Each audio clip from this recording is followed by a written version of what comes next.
All that thing. Yeah, here, I just can't wait all that thing. Unless I was invested in it. Everybody, please don't have your phones out today. Mine's been off again. Don't start having mistakes. We don't want them. Hey, I don't mean to sometimes. Yeah, he was just talking about it. I don't work. Someone has a phone go off. It was that gentleman. Yeah, I took his. No, that gentleman right up Thing there. right there, Devin. Good morning.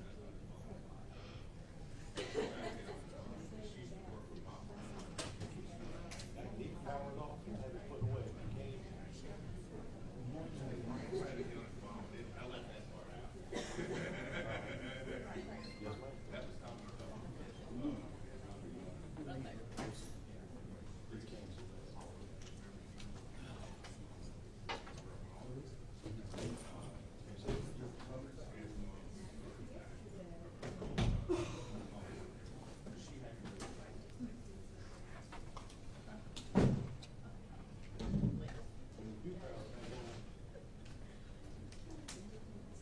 Yeah, that's fine.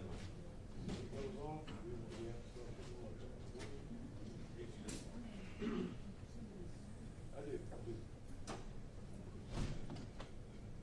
We get it turned off.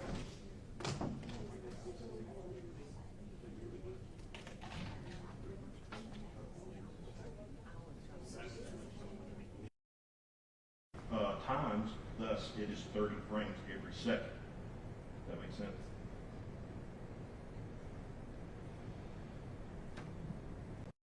I don't know about that.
Told me, she said, you know what, I ain't ready for second grade yet.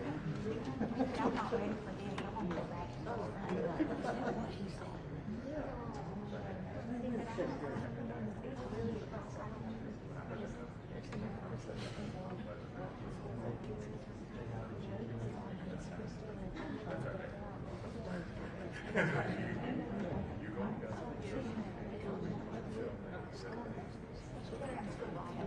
I don't believe it. I don't want this. I hate homework.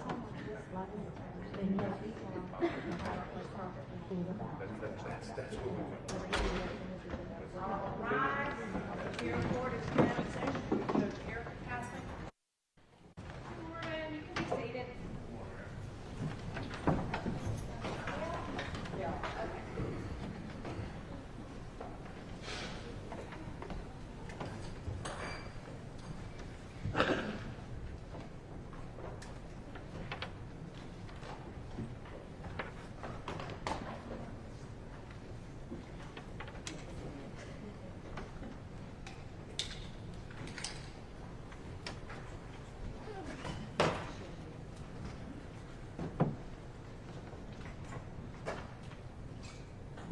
All right, now that I got my microphone, I'll say good morning again. Everybody ready to get started this morning? All right, I know that we were with Mr. Stone's. Okay, and because he was, there he is. He can go ahead. Mr. Stone, you go ahead and come on up and take the witness box. That's fine. We'll get you seated before we get the jury in here.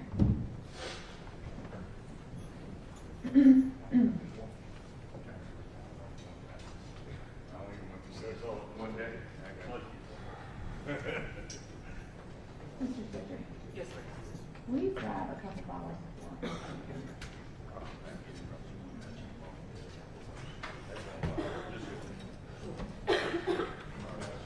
Yes, sir, you can. You were swearing yesterday, so just a reminder, you're still on the road. We don't have to swear you in again. All right.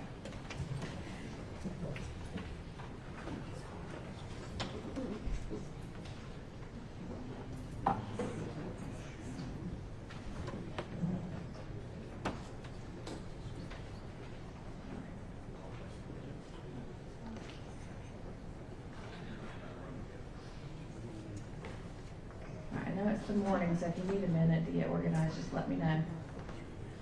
Otherwise, we can get started.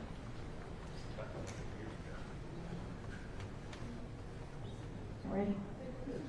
Okay. All right, then we can go ahead and bring in the jury.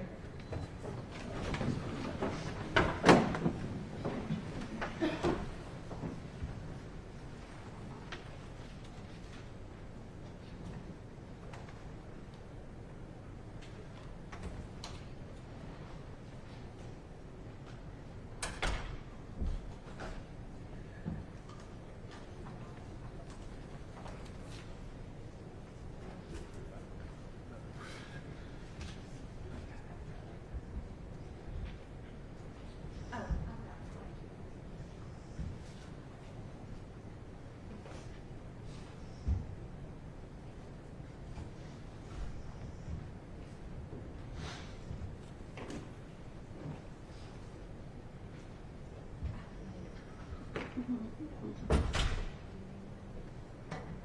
right, thank you. Go ahead and be seated. And then Mr. Pilgrim, you may go ahead with cross. Good morning, how are you? Good morning, sir. How are you? Good. We're gonna start kind of where we left off yesterday. We're gonna wrap back around. We may get a bit lengthy this morning, so, but I'm gonna try to be as concise as I can. We heard testimony yesterday that you were on the skirt team, at the time, and that, in 2015. And you had been on that team for 9 or 10 years at that point in time? Yes, sir. Okay. And prior to that, you had been a trooper since '97, is that correct? No, sir. I was a radio operator in 1997. Okay. I was only 18 years old, so I didn't become a trooper until 2001. 2001. Yes, sir. Okay. From 2001 till 2006, you joined the skirt team. What post were you out of? Post 24 Union and Post 1 Group. Okay.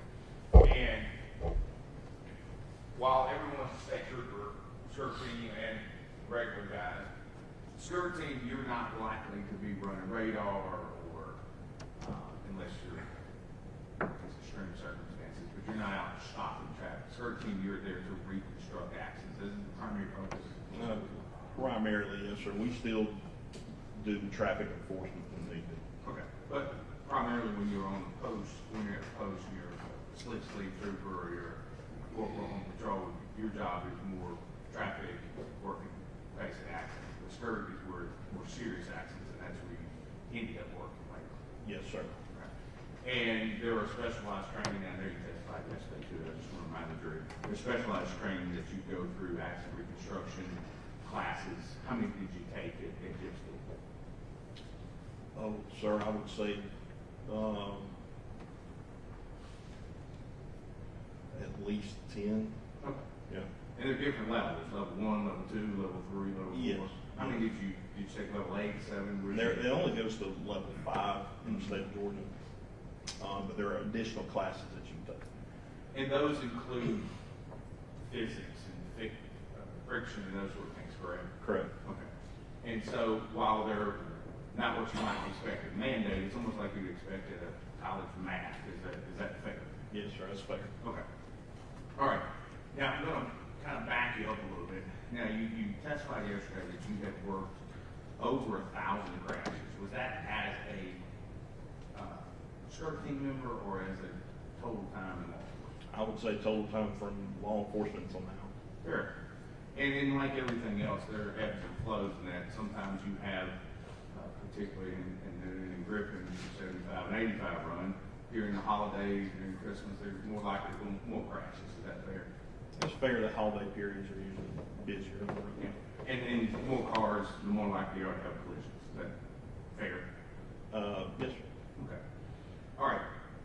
Now, yesterday when you were testifying, you mentioned about your experience. I want to ask you, you also testified that you actually are a instructor or were an instructor at one point in time at GIPSTIC. So just for the jurors' re-education, you can tell them what GIPSTIC stands for? Georgia Public Safety Training Center. Okay. And that is the center where all law enforcement can receive training and class hours and required training at that location. Yes, sir. And anybody might want to know that you can actually see it. There's a water tower on 75, is there not, at your site? Yes, sir. Okay. And you were down there for how long as an instructor? From 2017 until 2023, I believe. Okay. And what did you teach? Accident reconstruction investigation, and I taught some drivers training courses. Okay. And did you teach officers driver training? Did you teach public or both? I actually taught at the training center. I taught law enforcement. Yes. But I did teach part-time for Southern Crescent Technical College for driver's education. Okay. And that's what I was mentioning. Southern Crescent is where? In Griffin. Okay. And you don't have to tell us where you live in that general Griffin area? General area, yes, sir. All right. South of 285, north of Macon. Yes, sir. Okay. Yes, sir. All right. So you have taught classes. Now, are you familiar with what is called in Georgia, Joshua's Law? Yes, sir. Okay. Have you taught Joshua's Law? I have. Okay. I'm going to show you what's marked. We're going to call this.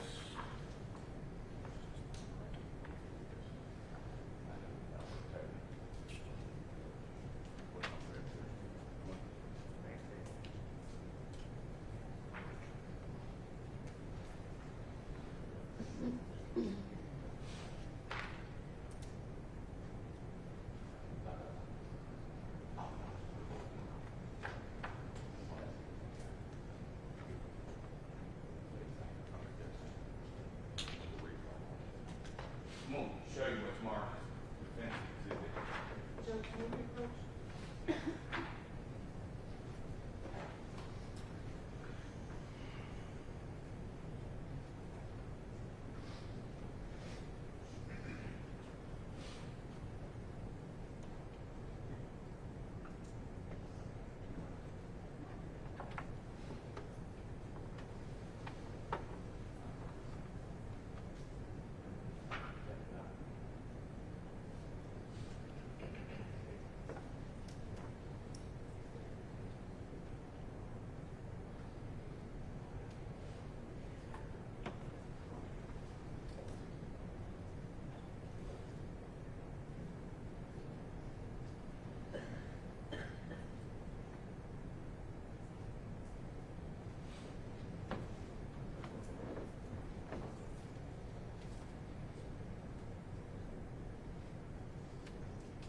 And in these thousands of crashes that you have worked, have you ever worked a crash that involves someone failing to yield across what we'll call a major intersection or a major thoroughfare? Yes, sir. Someone making a left-hand turn constantly? Yes, sir. So when we're talking about this accident, and you know it as well as anyone, it involves a left-hand turn and a car going straight up 27th, is that fair? Yes, sir. Okay. And in those particular accidents, you have, I'm assuming, investigated other ones similar to this, is that right? Yes, sir. Okay. Now, if you would, as an expert, can you explain to the jury and the court what a responsibility of a driver making a left-hand turn would be with there be no traffic control device? Could you explain what that would be in your understanding? To yield oncoming traffic. And what does that mean to you? What does the term yield mean to you as an expert? Means not to go until it is clear to do so. Okay. To avoid a collision. Okay, thank you. Now, I want to talk to you a little bit about the scene that day. What time did you get there? I don't recall the exact time. I'm sure in our report, the skirt report, it has time that I arrived, but it was, I would say it was probably after midnight. Okay. So then the next day I thought. No, that's fine. So it would have rolled over technically to the 27th, is that correct? Yes, sir. Do you recall the weather that what was going on outside? It was raining. Okay. All right. And we have seen some photographs introduced in this case where there's literally rain on the, I guess, the lens.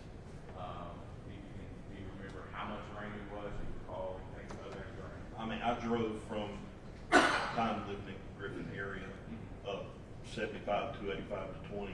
Yeah. And I recall it raining. Fair enough. Now, I want to go a little bit into your calculations, okay? But before we do that, I want to show you some photographs that were introduced previously, and I want you to give me your opinion.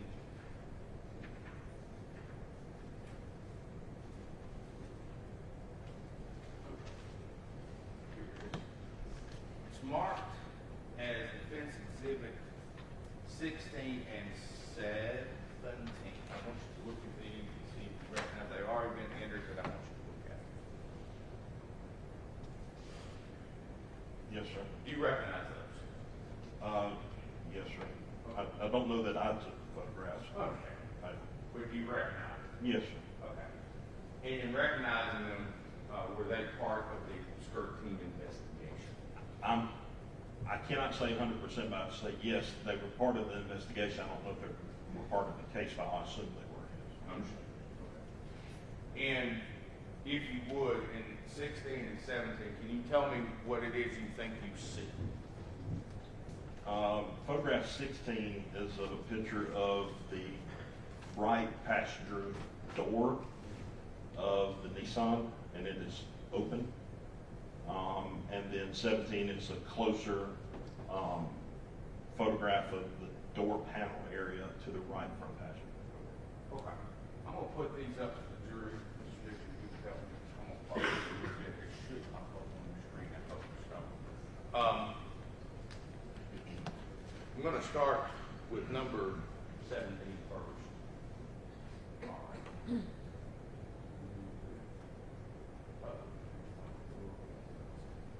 All right. I'm going to draw your attention, if you will, to this area. Yes, sir. Now, is it fair to say that that area looks like it has been altered? It is not aligned. It looks as if it's bowed out. Is that fair? Yes, sir. It's bowed out. Okay. And then I'm going to show you what number 16. We see the same bowing area here, right? Yes. Okay. Now, you can turn back on this. Thank you. Now, we see this evidence there. We also see biological evidence that appears to be some sort of blood. To your knowledge, was that blood ever tested? No, sir, not to my knowledge. Was it ever collected? No, sir. Okay. Not to my knowledge. So whose blood that is, as we sit here today, we don't know, right? No. Okay. Now, you're an accident reconstructionist, and you're an expert in that area. Are there certain things such as loading that you look for inside of the vehicle? Depending on the crash, yes. Okay. Did you look for loading in this case? No, sir, not at first. Okay. At some point in time during the course of investigation or thereafter, did you begin to investigate the idea of loading? Yes. All right. If you would, please tell the jury what you would consider loading or the term loading to mean. The term loading, as Ms. Pilgrim's using, is essentially the weight of an object being pressed against another, deforming one of the objects. Meaning, easiest way I can put it is, if I lean against a object, the more I lean, the more force is being applied, thus it will deform that object. Okay. Is it fair to say in actual reconstruction that if someone is thrown from the back seat to the front seat, you would see loading on one of the two front seats, so if it were a bench seat or bucket seat? Would you see that loading? It's possible. Okay. We did not see that here, did we? No, sir. Now, at some point in time, you developed a theory about which window Miss Lindsay went out of. If you would tell us what that theory was. It's possible that Miss Lindsay went out the right front passenger window. Okay. Not the rear window, but the right front passenger, where Mr. Pinkett was sitting. Yes. And so we don't see evidence or biological evidence to suggest that she was in the back seat because we don't have any evidence about blood evidence in the affair. Correct. Okay. So there's a possibility that Mrs. Lindsay would have gone out the front, we'll call it the front side, that passenger side window. So based on your many years of experience, your highly trained education you've had based in active construction, is it possible that Mrs. Lindsay was somewhere in the front seat compartment? It is possible. Okay. Okay. All right, now I want to talk a little bit more about this Nissan. You were present, and maybe you weren't, I think you were, when the vehicle one was inspected. Is that fair? To be quite honest with you, I don't recall if I was or not. Okay. It's been a while. Was it part of your investigation for the overall investigation of this accident? Is that fair? Sergeant Barrow, Chad Barrow, at the time was the lead investigator Yes, in the sir. crash. So he compiled the report. Okay. I may have been present, and if I was, it would be in the report. Okay. Well, let me ask you this. Do you recall what size motor was in that Nissan? No, sir, I don't. Okay. I'm going to show you.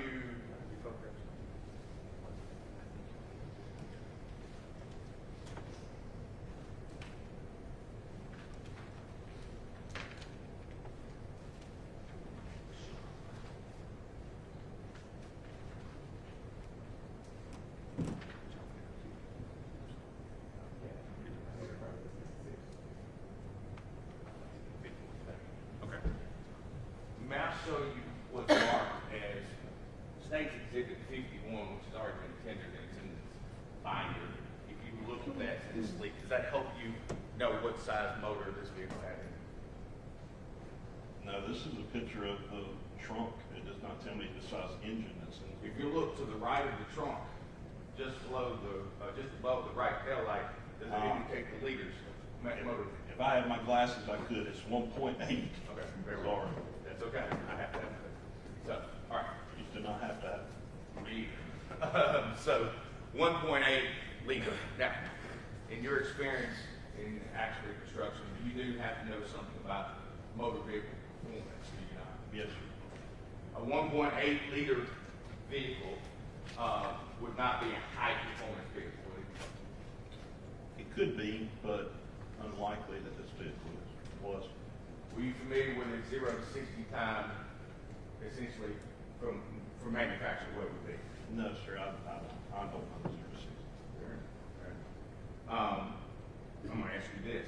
In all your years of experience, could a vehicle such as this, with 4 people, some other items, approximately 500 pounds, could it get 0 to 22 miles an hour, 1.8, 1.9 seconds? I would have to do the calculations to figure that, depending on the distance. Fair enough. Let's talk about, because you calculate the speed of that car at the point of impact around 22 miles an hour, is that correct? Correct. Okay. And you use the same points of reference when calculating Mr. Scott's speed as you did to that vehicle, is that right? Correct. Okay. So when we're comparing, it's apples to apples and oranges to oranges. Okay. Now, I want to do a little math with you here, and this is probably going to be ugly because math and I don't do it. But if I could have you come down for just a moment, we're going to use an easel, we're going to use the state's evidence, and we're going to use a Sharpie and calculator and the whole nine. Okay. If you'll come down with me just for a minute. Yes. Thank you, sir. Okay. I'm going to ask you questions just a little different. And if it's not close enough, ladies and gentlemen, just raise your hand and let me know and get close. Can y'all see? Okay. Yesterday you testified when the state was on the record about what all these mean. Yes, sir. Right? Okay. And then you testified about your speed analysis, and I'm going to ask you a couple quick questions. You believe, and Mr. Manley, I'm making these do this moment. You believe that at 1.9 seconds, you see a marker of -6. Is that fair? Yes, sir. All right. Now, just so we're clear about this, that there are 360 degrees in the circle, and that's what you're basing this degrees on, right? Correct. Okay. -6 would be to the right. In this configuration. Just part of the flip thing, yeah, we see it. It's over here. I lied. I'm moving from it. In just a moment, we're going to talk a little bit more about it. But I also, before we talk that, so at 1.9, we notice he's at 6 degrees to the right, right? Now, prior to that, he's at 1, 2, 3, or 0. Just so the jury understands, that is small amounts. Correct. All right. Now, I want to talk to you about, because this is a point of recognition, right? That's what we're talking about, when you think he should have recognized, right? Okay. Now, I want you to also look at 1.9 as we go across. At 1.9 seconds, he's still at 52% of his acceleration. Means he's flipping the pedal half the distance. Is that fair? Correct. All right. He's at 30% throttle of full motor. So he's still at 37, which is, oh, I am so sorry. I apologize. Thank you. That's exactly what I need to do. You know what? I think I have a pointer, which will make it a little easier. Yeah. Thank you. I apologize for everything. Thank you. If you look here at 1.9, again, he's at 52% accelerated. He's at 37% in his throttle. His RPM is 2,400 RPMs at the time, correct?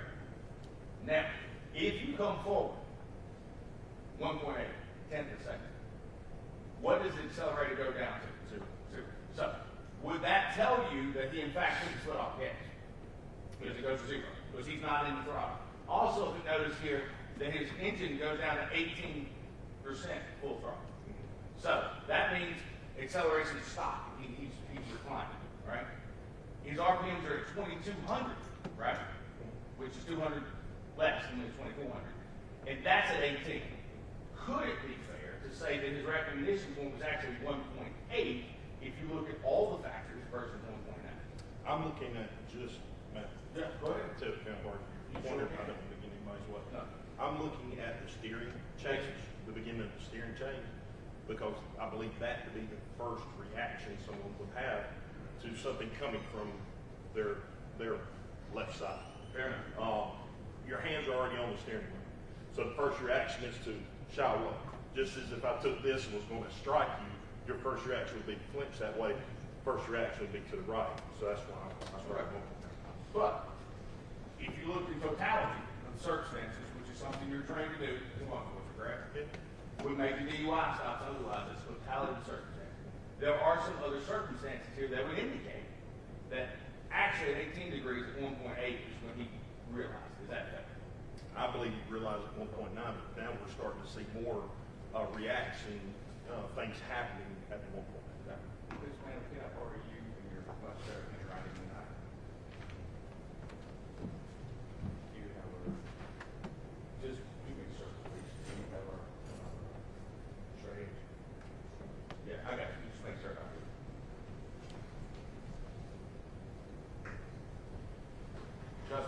on the jury, you will like her, like her. Okay, if you would, and if you agree with this, Mr. Stone, the top of this would be, would you call that 0? Yes, sir. Okay.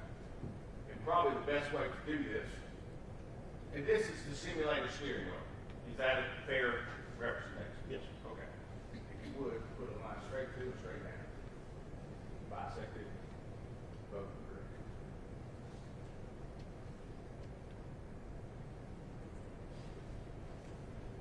Straight across.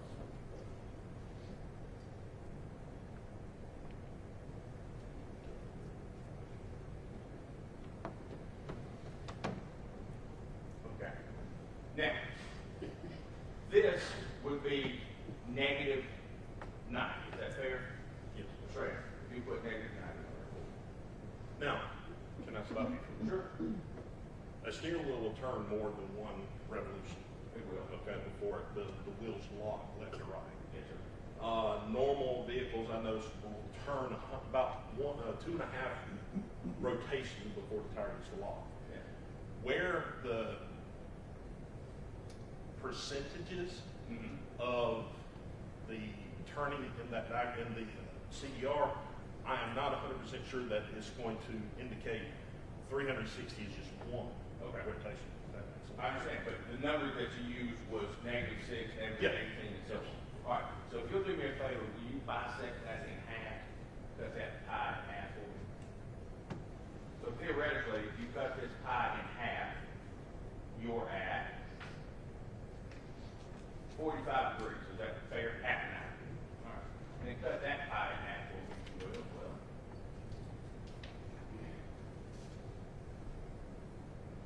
That would put you at 22.5 degrees. Is that fair? Yes, sir. All right. And if you cut that in half, it gets you to 11.25, correct? Yes, sir. All right.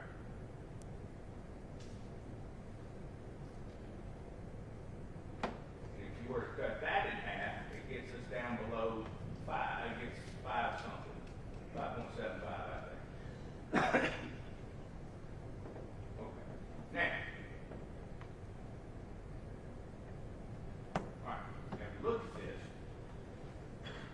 if this is a steering wheel, you think his recognition point was just beyond this at 6. Looking at the entire graph from the beginning where he's at -2, -1, 0, -1, -2, and all of a sudden we go to a 6. Yeah. Obviously, directly after that, we'll start seeing more to the right. And yes, I do. Okay. But at 1.9, he's at 18, which is in this range. 1.9, 1.8. Actually, 1.8. I apologize. Yeah, 1.8, he goes to 18. Is that? Yes, sir. Okay.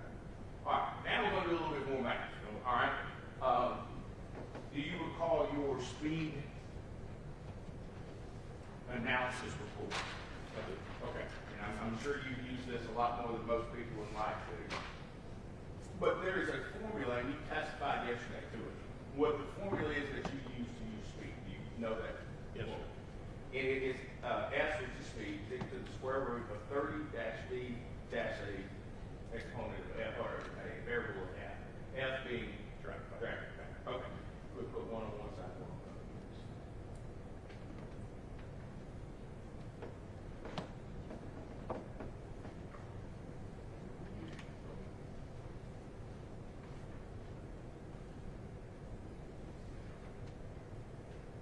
All right, if you would please, we'll put me, well, that's the coefficient. If you would put to the left, put west, or put right, put west.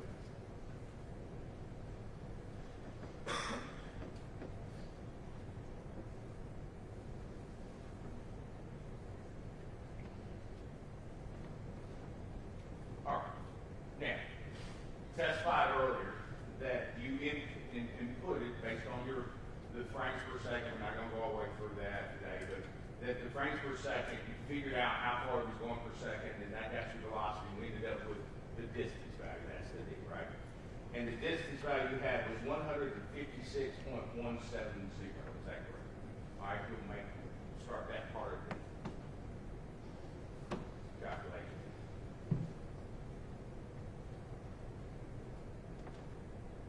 Now, also, you mentioned, wait, put on the dry side as well. Now, just so that you're understanding, this portion of the equation doesn't change whether it's wet or dry, correct? Correct. What changes whether it's wet or dry is this last variable that we're going to put in parentheses. That's correct. All right. If it is wet, excuse me, if it is dry, I apologize. It is 0.80. Is that fair? I believe it's is it 0.80? Okay, yes, sir. Okay. That's what the SAE paper said, the maximum. And that's where you got that from the SAT paper. Yes, We talked about the administrative testifier. Now, if it is wet, you can review this if you wish. Yeah, Yeah. 145. Okay. 145. Now, those numbers, if you look at them, if you do dry, speed equals 61.22 miles per hour, based on your math, correct? Yes. All right.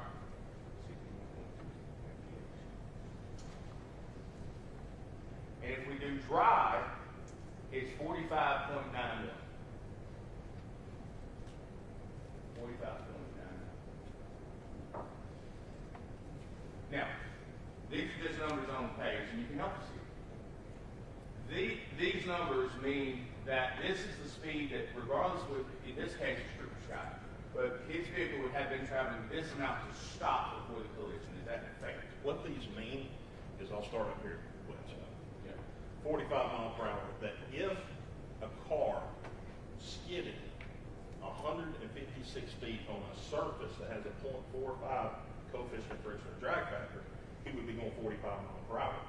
Since Trooper Scott only had 156 feet to stop, then if he's going 55 mile per hour with that drag factor, he could stop. Yeah. Does that make sense? So this is the amount that if it were wet or if it were dry. Correct. So on this one, if it is a dry surface of 0.80, then he could go a maximum of 61 miles per hour. Thus going 55, he could have stopped. Okay. All right. Now, we've heard testimony. You testified it was raining that day. Correct. Okay. And we do, I don't think you've ever confused or challenged us that it was not dry that night. I would say. Okay. And this wet would be probably standing water. Is that fair? And that's the question here. Is the SAE paper does not quantify how much water's on the runway. So all I can say is how much wet or not. All right. How about we do this? I'm going to ask you as expert, we can go a little bit deeper. We split the difference between 4.5 and 8.0 is 35, right? Yeah. At 30, 35 plus 5 is 80, 35, right? Okay, you're adding both together. If you take 80 minus 45, Okay. 35. You split that in half, is what? 17.5. Okay. All right. You take 17.5, and let's take, we think the drag coefficient is 0.625. You got 17.5 vehicles. Did you ever do that? No. Okay, let's do that. Okay. 0.625, which is right down the middle. So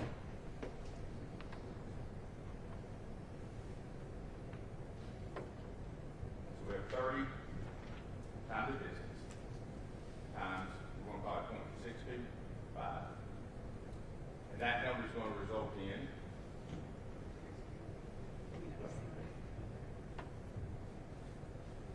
thank you, Steve Jobs, for your item.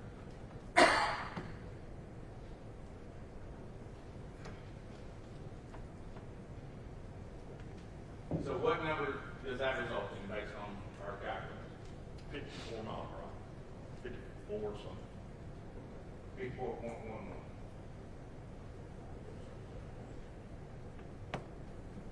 So, if we split the difference between wet and dry, which I think we agreed was, at 54 miles an hour, 54.11 miles an hour, Mr. Scott's vehicle would have still struck.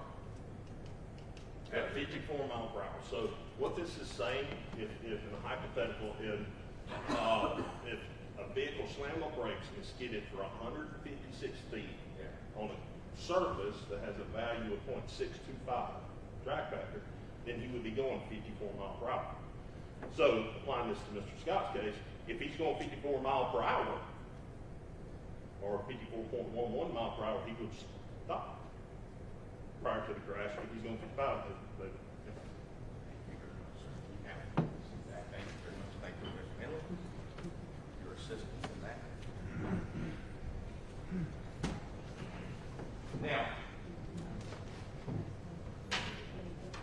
I want to go back just a little bit, if I can, about, because of your experience, your teaching, and being a trooper as long as you've been, the thousands of accidents you were. I want to talk a little bit about failure to yield. A major thoroughfare, would you consider, and you tell me what you think, this intersection was a major thoroughfare and a minor intersection, what would you call those two roads? Wait, define that as a major? Well, which one would be the major thoroughfare, US 27 or the left-hand side? Highway 27. Okay. And what would you refer to the turn area as? Out the middle turn, just a center turn lane or divided in a division in the median. Okay. And in your many years as an officer and as investigator in crash reconstructions, just so we're clear, as far as duty to yield, the duty to yield falls on the vehicle making the left-hand turn, correct? Yes. Okay. The duty to come to a stop prior to the accident, we talked about it, but there is no duty to yield on the throughway traffic, is there? No, sir. If you have the right way, you do not. And in this case, Highway 27 northbound would in fact, short of a traffic light or patrol lights or something along those, in this circumstance, in this situation, the through traffic on 27 would have the right of way, correct? Correct. In this case, Mr. Scott's vehicle. Yes.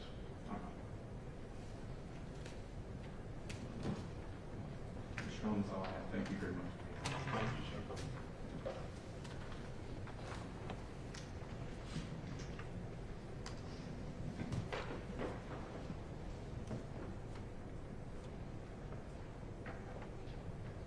All right, this morning. Good, man. How are you? I'm all right. I'm all right. All right, listen. So, I know that was a lot of fun math. But you indicated that you don't actually know what the drive packet was, correct? No, ma'am, I did not. Okay. So, to be honest, that is speculation. Yes. All right.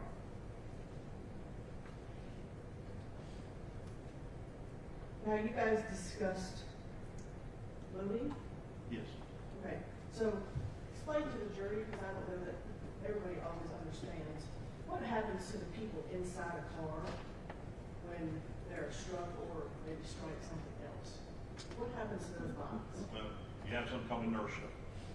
When I taught crash reconstruction courses to officers, I explained inertia in a car as I'm an older person. I remember the days my dad had a Toyota pickup truck that had vinyl seats, and he would armor all. He'd put armor all on those seats to make it look pretty. Problem is when you get in the truck and he goes to slow down and hit the brakes, where do you end up? You end up in the floorboard because you slide, unless you have a seatbelt on to keep you in the spot, right? So the body moves opposite from where the direction of force is coming from. So saying that you're going, like if I'm driving down the road and I hit something from the front, my body's going to go forward. Everybody understands that's why we have an airbag. If I'm hit from the side, I'm going to go toward where that force comes from, just as if I was going forward and I hit a tree, I'll go toward the tree. Because essentially the vehicle moves underneath. It moves around. Yeah. Right? So so I'm driving this way and I'm hit from the side, everybody's, the force of the body's inside is all going to the right. Yes, momentarily. Right, towards, right? Yes, correct. Momentarily, the body's going to go toward that force, or the force is actually going toward the body also. If they're moving, they have a certain amount of momentum, right? So they have a certain amount of force going in the direction they were traveling, but when they're struck, now there's another force acting on it, so it's going to go toward that, I guess, restitution of the, I guess that's the wrong word. I think we get it. Yeah. And so, let's just talk about that passenger door, for instance. So there's a person sitting there, right, just thinking, Yes. right? And so, when their vehicle is struck, his body goes towards that door. Correct. Is that fair? Yes. Okay. And does that sometimes result in the Boeing that you were speaking of? It could, yes. Okay.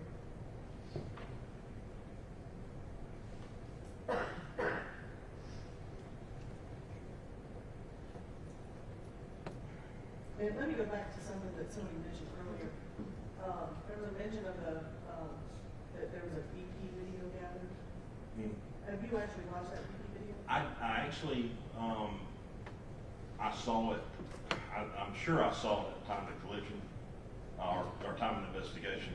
I did briefly see it yesterday. Okay. Is there anything you saw? I mean, you can't really see much. It's dark. I never, in fact, yesterday, never saw the actual collision. Couldn't find it. I tend to remember that you can see some lights flashing, and we assume that's the Nissan rotating, the headlights rotating. But When you watched it most recently, though, you didn't see anything? no. In fact, yesterday when they couldn't find the crash on it, so the camera just wasn't in the right angle to really catch it. Fair enough.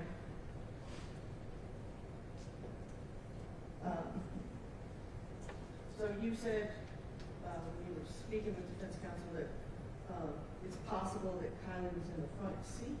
It's possible. My front seat, middle area, when say front seat, kind of, it's possible leaning forward up in that area in the middle hump or armrest. Okay.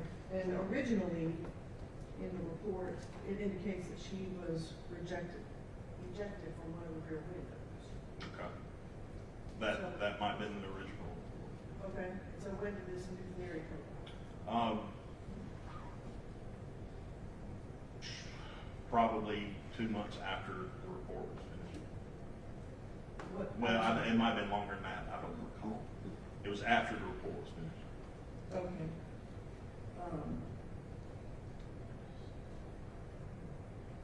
Maybe about 2019, maybe? Yes. Okay. Okay. Now, we also discussed that you were a driving instructor. Yes, right? ma'am. Right. In those classes that you teach, especially for the operation of an emergency vehicle, where do you teach when, I guess, what is it that you teach officers to do when they're confronted with some sort of surprise on the roadway? Avoid it. Fair enough. I know, it was a bad question. I'm sorry, I'm trying to figure out how to. All right, I'm driving down the road, right? Someone pulls in front of me. Where are you teaching me to steer? Yeah, we teach you should go where the threat came from. Okay. So in this account, we're taught that if a vehicle is approaching from our left going to our right, that we steer behind the vehicle. Of course, that is a written theory. Kind of, it's sometimes hard to put into practice when actually driving. Sure, but you also, officers also have hours of actual driving training, correct? Correct, but again, hard to put into practice. Understood. And I'm saying that from my personal experience. Sure. And it would be fair to say, though, that the faster you go, the less time you have to make those choices. Correct. Correct?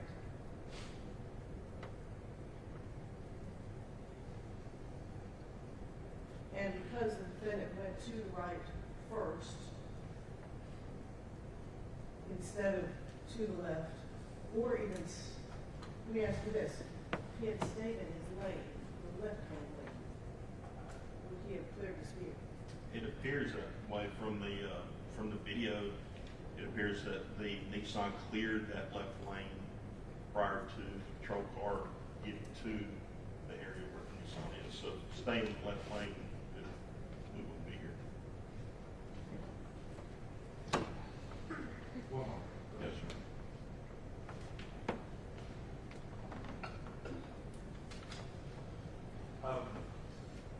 I did want to ask you, as the course of your investigation, was, and you tell me if you know this, if you don't, that's fine, was Officer Scott ever had his blood was not, I believe there was command level troopers there. I believe they were handling that. So. In all your years of a trooper, have you ever had an accident control car? Yes, Where your blood or urine, depending on what year it was that tested afterwards or something like that? no, sir. Okay. Never was. And so you had an accident control car. Yes, sir. Is it fair to say that majority, not almost all law enforcement officers after a dozen years or so probably had one record in a patrol car? I mean, I would be guessing, but I can say from my experience, yes. So the fact that a law enforcement vehicle is on the road doesn't make it immune from being involved in a collision, is that fair? That's true. And you testified just recently that if Mr. Scott's vehicle had stayed in the left-hand lane, there would not have been a collision, correct? Is that yes? Yes, sir. Yeah, I'm sorry. I'm going to ask you that question. If the Nissan Altima had stopped immediately and not come into the road, there would have been a collision. That's correct. If the Nissan Altima had stopped when its nose was in the first lane and not come to the right, might not have been a collision either, right? The nose was in the, I'm sorry. We'll call it the left-hand lane. When Mr. Scott went right, if they had stopped and he continued right, he might have missed them there too, right? Correct. Okay, but that didn't happen. No, sir. The vehicle continued on through the intersection and did not come to a stop until it was struck. Correct. Thank you, sir.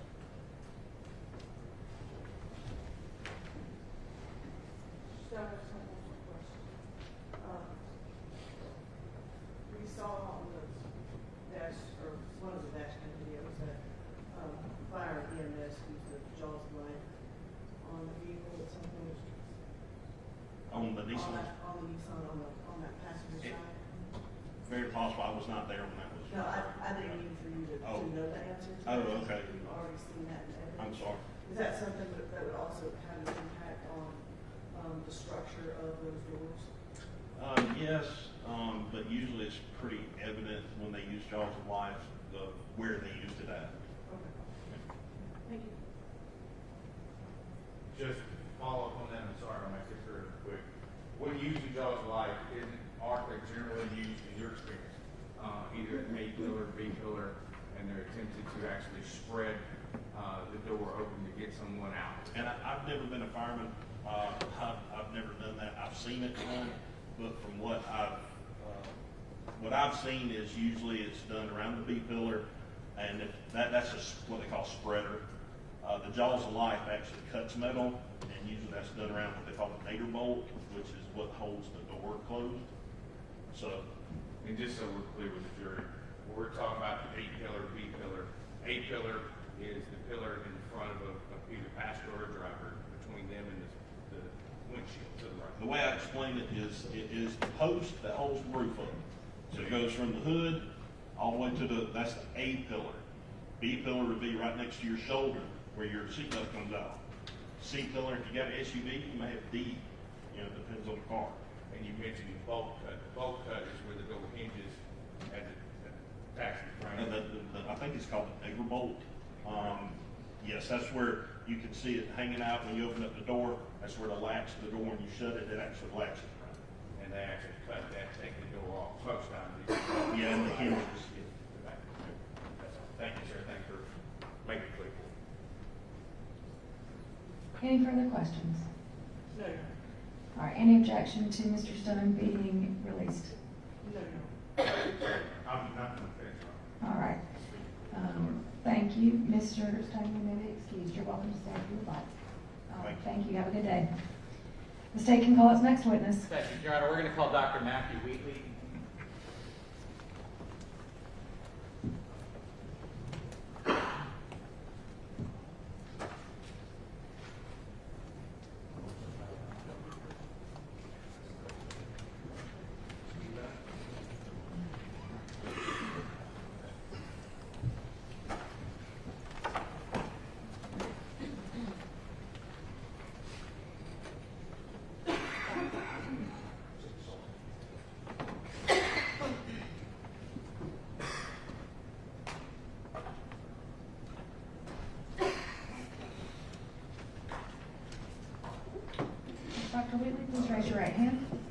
Do you swear or affirm that the testimony you give in this case is the truth and nothing but the truth, so help you God? All right, thank you. You can lower your hand, and this microphone, you can bring it towards you. I think the last witness has it propped up. You might need that also. Feel free to adjust it, and then there's also, you can help yourself to a water if you need it. Good morning. Morning. How are you? Doing all right.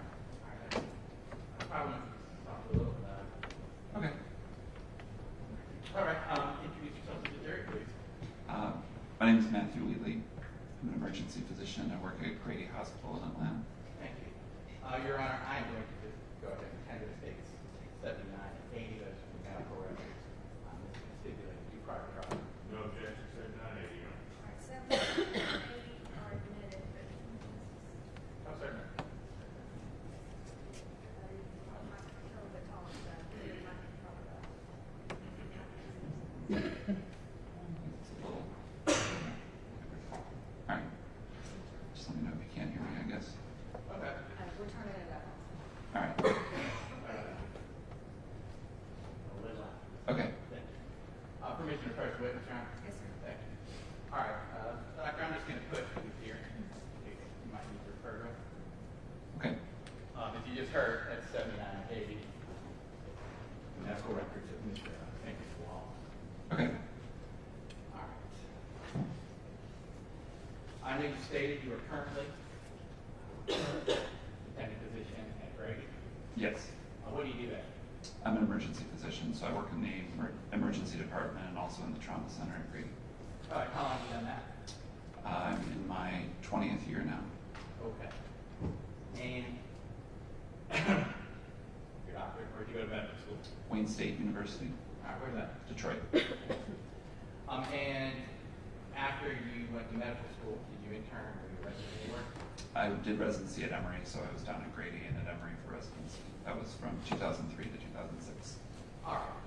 And I know you said you're at Grady. Are you also a physician at Emory? I'm credentialed at Emory. I worked at Emory University Hospital for a number of years, but now all my shifts are at Grady. Okay. Are you currently a professor at Emory? I am. All right. What are you a professor of? Emergency medicine. Your Honor, I would tender Dr. Wheatley as an expert in trauma and emergency medicine. No objection, Your Honor. All right, Dr. Wheatley is admitted as an expert in trauma and emergency medicine.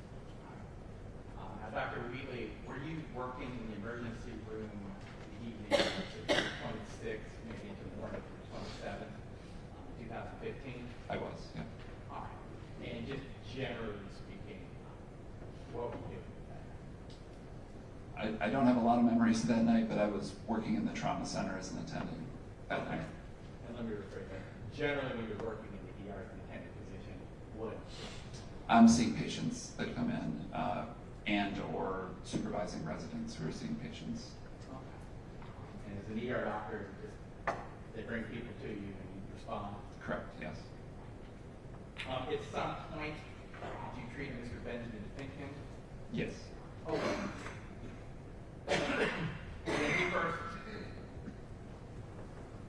When he first arrived, what condition did you say he was in? I had a chance to review the records. When he arrived, he was intubated, meaning he had a breathing tube in. I believe he came from a referring hospital, so he was taken initially to another hospital. So they performed the intubation there and transported him to us. So when he arrived, he had the breathing tube in. Okay, so kind of a handoff. Yes. Is that unusual for? No, not unusual at all. Typically, EMS crews will take patients to the closest available hospital, especially if they're critically ill or injured. They will stabilize them and then transfer them to us. We're a level 1 trauma center, so we accept all traumas from around the state. Okay. And let's just briefly talk about that. It's a level 1 trauma center. Yes. What differentiation would there be from, say, a trauma center, et cetera? It has to do with the number of specialists that are available and if they're available around the clock, and the ability to provide comprehensive care for trauma patients. So, Grady has a full range of specialists, including hand and face surgeons and neurosurgeons, et cetera. Okay. And so you stated that Mr. Finken was intubated and sedated. Did you attend to him? Yes, yes. And what were you able to determine? When they come in, we basically do a head-to-toe examination. We look at things like vital signs. Obviously, he had records from the sending facility, so we're able to look through their records. And then we work with the trauma surgery service to determine what further tests need to be done and then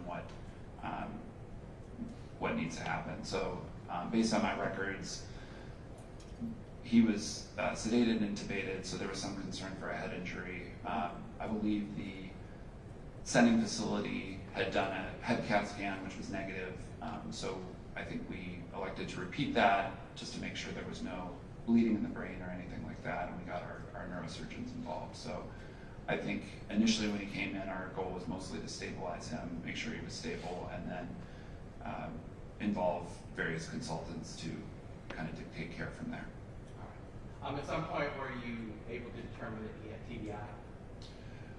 That was a suspicion I had. I mean, I only saw him in the emergency department phase of care, and so I think that was one of his final diagnoses. Okay, and what is TBI?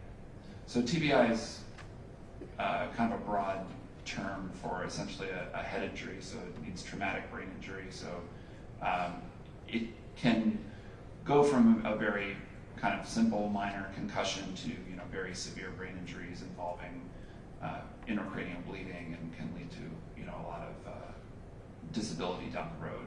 But it's kind of a broad description, and you can get more specific than there. All right. So specifically regarding Mr. Finken, were you able to determine whether or not he had temporal bone fractures? I believe we did a head CAT scan which showed that. Do you recall both right and left side? I'd have to review my notes for that. Would it assist you in reviewing it? Yes. Your Honor, if I ask the witness to take a minute, review his records. Sorry. Oh, no, you're right. That's a lot.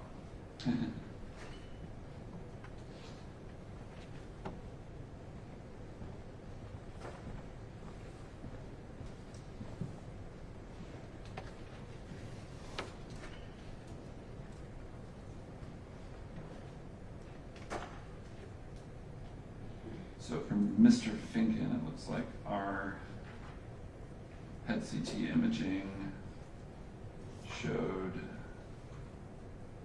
questionable tiny punctate interparenchymal hematoma within the posterior lateral right temporal lobe with mild surrounding edema, and then a possible smear subdural hematoma, and then questionable trace retrolisthesis of C6 over C7,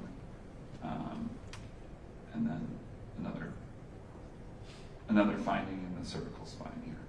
So, All right. Now, I guess just pretend you're talking. So yes, I'm sorry. Yes. In layman's terms. So what they found were two kinds of bleeding inside the skull, inside the brain. Okay. And then they talked about some irregularities in the cervical spine, although it didn't appear there were any fractures in the cervical spine. So you attended to Mr. Finken. Eventually, was he sent to ICU? Yes. Okay. Why would you send someone to ICU from the ER? Typically, or in this case? They're the ones that they have the nursing staffing to handle patients that are on the ventilator, that are intubated on the breathing machine. And you also had an opportunity to review Mr. Wall's medical records? Yes. All right. And what ultimately was he diagnosed with? You were instructed, yeah. Okay.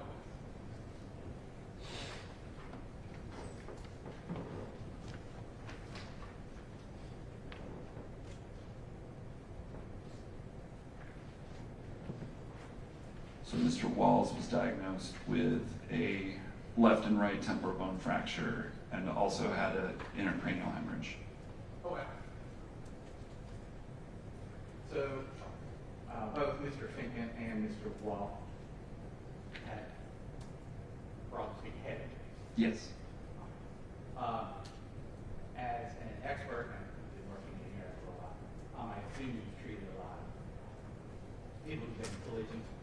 collisions? Yes. Okay. What kind of injuries typically do you expect from someone who's coming in?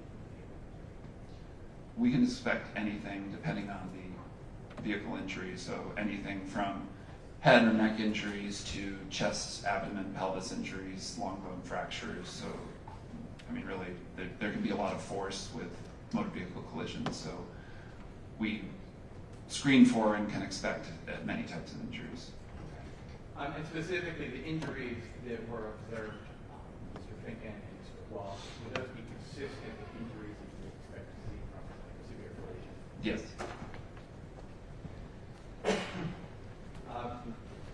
Regarding Mr. Wall, was his skull fractured when he came in? Yes. All right. And what is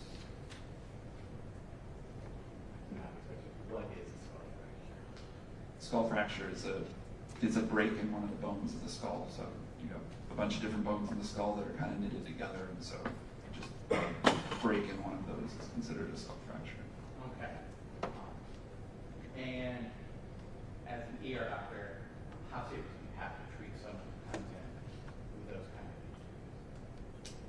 injuries? I mean, typically it's indicative of a pretty significant mechanism, pretty significant force to the head.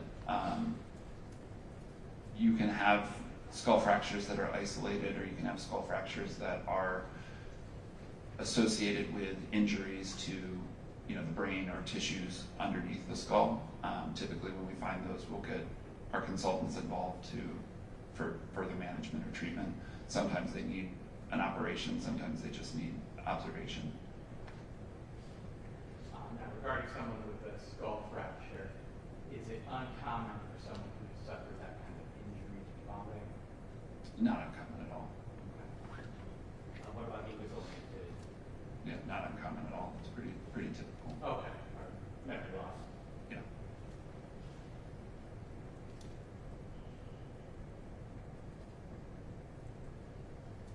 So long-term,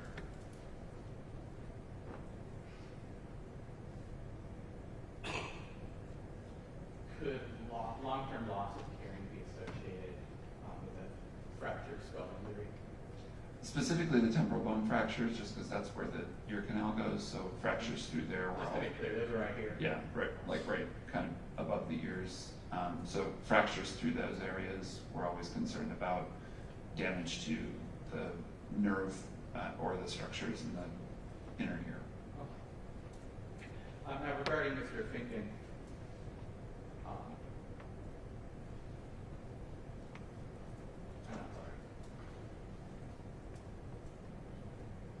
traumatic brain injuries. Kind of similar question.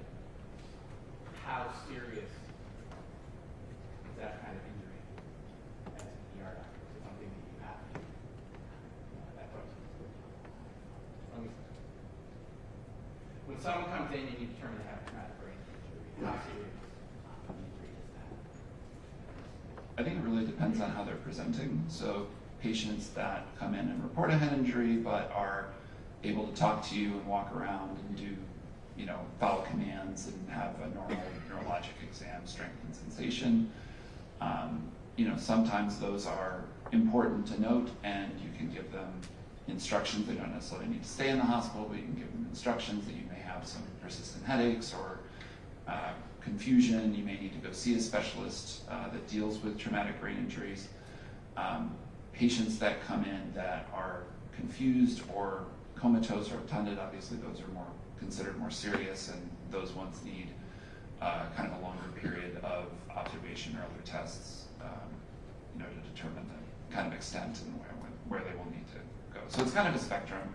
They're all serious. Not even a kind of a minor concussion is still serious because it may affect the person, but it's really about how the patient presents and what they need in the moment. So when Mr. Finken came in to the ER, what did his condition indicate? His condition, because he was intubated, he had a moderate to severe brain injury. Is someone who has been in a collision, that affect their behavior? Yes. Okay. Specifically, can that trigger fight or flight response? Yes. And just, if you could explain to the jury what we're talking about. Okay, so, what is fight or flight? Fight or flight is just where, I guess, your sympathetic nervous system takes over, and you're either wanting to run away or kind of, don't want to be restrained on a board or anything like that. So It's not uncommon for someone to be taken back as following. correct. Not uncommon.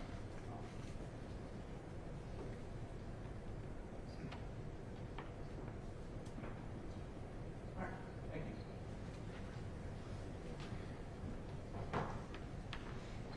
Good morning, Dr. Wheeler. Good morning. First of all, congratulations. I've been 20 years at grading in the Yes, sir. It's like dog, 140 years. That is true.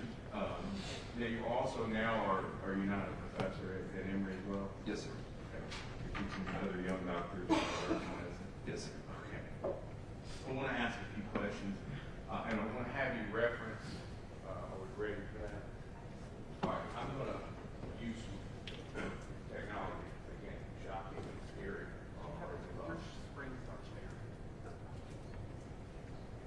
I'm going to ask you to look at these records and see if that in fact matches the records that you have there in front of you, 79 and 80.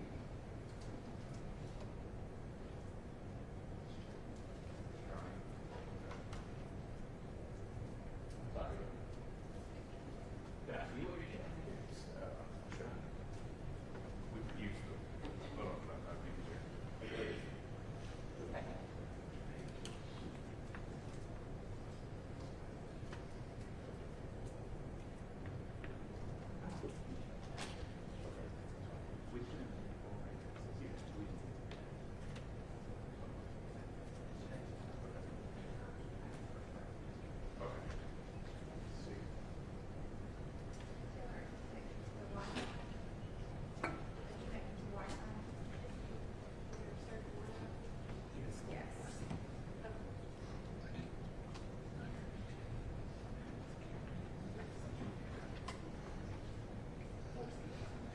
It's from their calendar as well. Yeah, so if we can't use that, we can always use that. Because cooperate.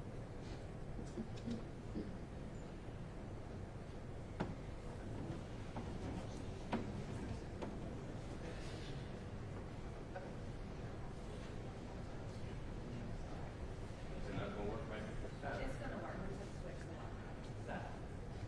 Appreciate your offer. There we go. Are you ready for it? And it should show IU on the screen. Okay. Thanks. Is it there? Not yet. I can share it. Yes, I think it Oh, comes there we on go. first, yeah. So, it's published, I can share it. Yes, you can share. it. Okay. And just for what we are sharing is what's been marked as the state exhibit 80. It would be the records from Gray Medical Center, Gray Hospital, for Mr. Dylan Wall. So can we get it up there? There we go. All right. If you would scroll, go.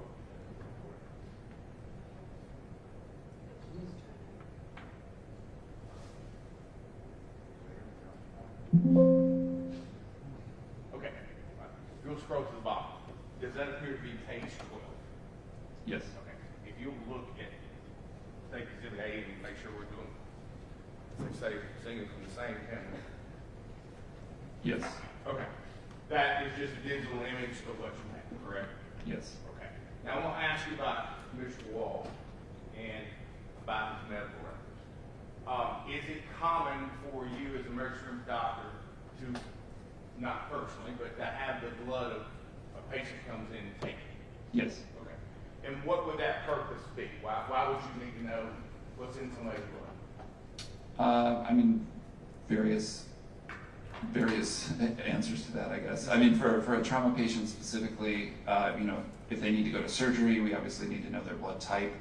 You would want to know what their baseline conditions of things like their blood count or their electrolytes are, and coagulation panel if they're going to surgery. And also, isn't it true that as an emergency physician, You want to know what someone's blood is in it so that you don't give them something that might counteract that and make it worse, or is that the major problem? That's a fair part of the equation, not completely. I don't know if you have a specific thing that you're. If someone came in and, I don't know, was having an opium, they had overdose on opium, or you wouldn't want to give them more opium. You want to give them something to negate it. Is that fair? Yeah, I mean, sometimes we'll treat those things kind of clinically. I know we're talking in hypotheticals, but sometimes we'll treat those without waiting on the blood test, but sometimes we'll get that stuff for confirmation of what we think, because, you know, we're not necessarily waiting. I'm sorry. Yes, it does help you. Yeah. All right. And when blood is drawn, and you're testified to the records here, and this being a Mr. Wall, when blood's drawn, I want to look at something here on page 12. If you noted, there's some information that is taken from him. Just above where it says lab, it says neuro. It says alert, oriented, and normal speech. Do you see that? Yes. Okay. So what we talked about before about TBI and brain injury and unable to speak, remember, according to the records of Grady, it was alert, oriented, and normal speech, based on these records. Based on that, right? Okay. And I know you didn't write it. I'm not saying this to you. I would like you to look also for me at labs, and there's a collection time. Do you see a collection time there? Yes. 1:15 a.m. 1:15 a.m. Okay. And this accident we have established happened around 11:36 p.m. So we're talking about an hour and 45 minutes, give or take. Yes. Okay. Now I'm going to ask you about metabolism of alcohol. Being a physician and expert here today, can you tell the jury what would be likely the metabolism of alcohol in a healthy 18-year-old male, 170 pounds, would be without any other medical issues such as liver or kidney? What would metabolism rate be? Metabolism rate, I think, is between 15 to 25 milligrams per deciliter per hour. Okay. So you would expect in a BAC number to drop over time. Is that fair? In general. Okay. And also, would the pushing of saline or other liquids into the body also help lower that number? It doesn't generally. Okay. But at this point in time, and I know you are given a pass off, you're not sure exactly what this particular patient we're talking about. This particular patient had on a ride over there or at another hospital. You don't know that at that point in time. In terms of what medications they were What they're given or how much they've been pushed. Generally, we get the records from a receiving facility, or we get the records from EMS. And if EMS is in the room, we'll ask them, did you give the patient anything en route? So that stuff's usually available to us, either in records or we'll ask them, because that is important. We need to know if they've been given medications. Okay. Now I'm going to ask you also about the lessening of alcohol in your system. If you were to throw up and there'd be no food in your stomach, could you have thrown up alcohol? Would that affect your possible blood alcohol level? Not completely. I mean, if you throw up right after ingesting it, that could affect it, but your body's still going to absorb some, and it varies in person to person. Everybody's going to absorb, and everybody's going to clear it at a different rate. Understand. And we know this hypothetical. I'm going to move forward to page 13, which is the very next page. Okay. Now, if you would, there's a word up here that not a lot of us use, the word serum. You see serum listed, sodium, Yes. serum, potassium, serum, blood serum. And you will notice down towards the middle of the page where it says ethanol. If you would, please tell the jury, when you say ethanol, what do you mean? Or what does the record say? Ethanol is like alcohol. It's the alcohol. It's ethyl alcohol, so it's the alcohol present in drinks we can buy. And ethanol serum means that, what is serum when we're talking about blood? Serum's like the liquid component of the blood. So they'll spin the lab, you get your blood drawn, they'll spin it down, all the solids will fall. I know you got a lab expert coming in, so I'm not a lab expert, but they'll spin all the solid stuff down to the bottom of the tube, and then the clear kind of yellowish stuff at the top is the serum. And so when they perform the analysis, they're performing the analysis of these components in the serum. Okay. Is it fair to call that's the blood core? Is that a fair term? Is it the center of the blood? Not really. I mean, the blood is made up of various different components. So it's kind of the liquid part that keeps it all liquid, I guess. You wouldn't consider it whole blood liquid? Serum, no, it's different than whole blood. Now, I'm going to look to the right of that, you see a value. What does that value tell you? The value of less than 10 means that there was no ethanol detected in the blood. Okay. It says it's less than 10, correct? Correct. Could have been 2, could have been 4, could have been 6, could have been 9. It's just below the limit that the instrument can give a number with any degree of specificity. That the instrument at the hospital at Correct. that time. Yes. Yeah. Now, these are not, they've been entered in the legal proceedings. They're not legal documents, these are medical documents, right? Yes. Okay. If you were to calculate BAC, if you know, do you know what 10 would equate to? Is it 0.10? Do you move the decimal 2 points to the Yeah, left? you move the decimal 2 points to 0.3. Okay, 2 points to the left. Yeah. So 0.10, what this says is that it's less than 0.10. Yes. Okay. And for a physician, that's all you need to know. Yes. Okay. That gives you the information that you need to proceed. Okay. But point, and see if you agree with me, that 0.10 less than could be 0.02, 104, 108, 109. It's still less than 10. Yes. And just so we're clear, as a medical doctor, you're not in the business of collecting evidence for cases or legal cases. Remember, you're there to treat a patient, right? Correct. And do everything you can to help the patient. Yes. Okay. Thank you, doctor. That's all I have. Thank you for being here.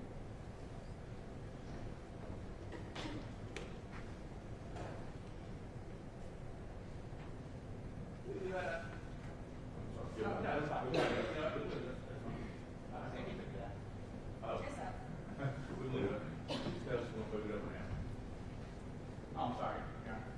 You're good, you go ahead. Okay. Dr. Weekly, it's less than 10 value we're seeing up there. Yes. I mean, let's just say you took anyone's blood. Is that what you would see as a result? Yes. If you're going to take people who haven't had any alcohol in their system, you would see that result, or whatever the result of the lower limit of detection of the instrument. So that's it. Yes. This is Mr. Walsh. Do you know if Mr. Finken is his blood tested? I believe it was. All right, do you remember what the result was? I believe it was also less than 10. Okay.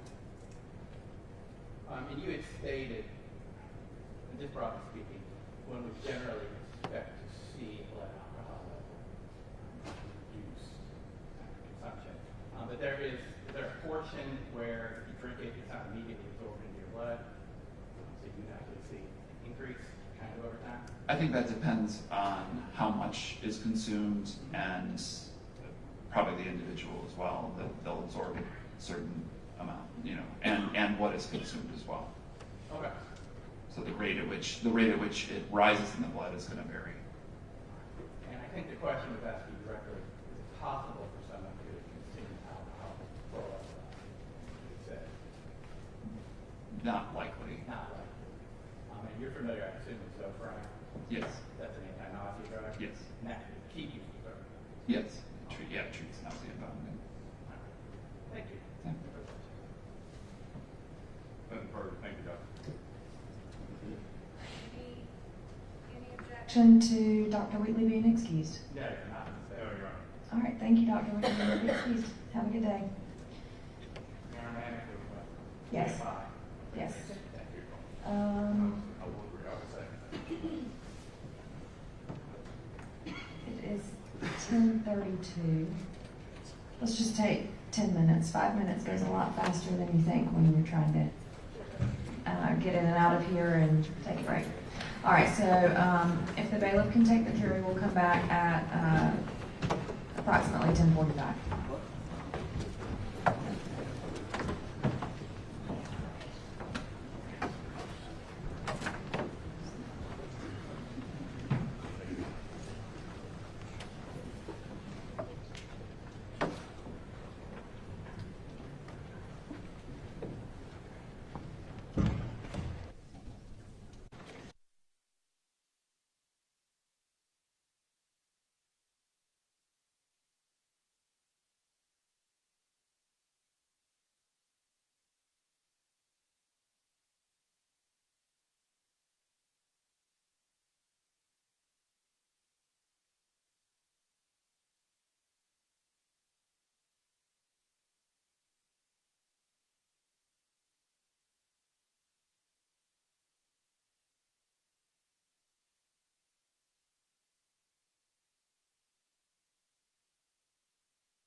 righty. We can go ahead and bring in the jury.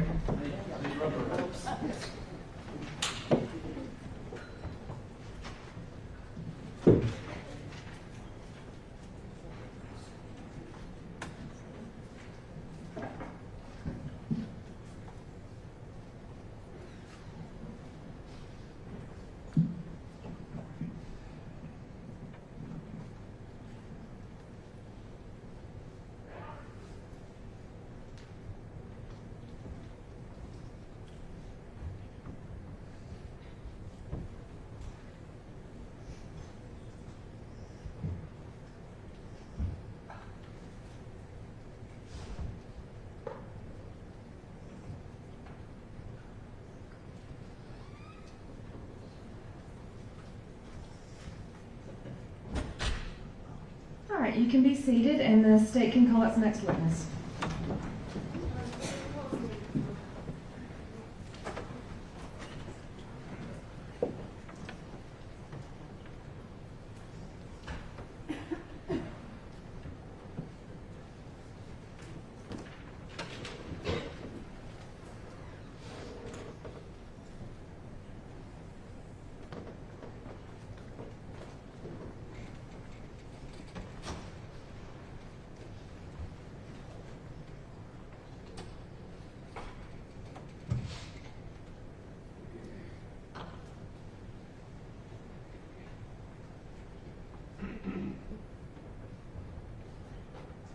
All right.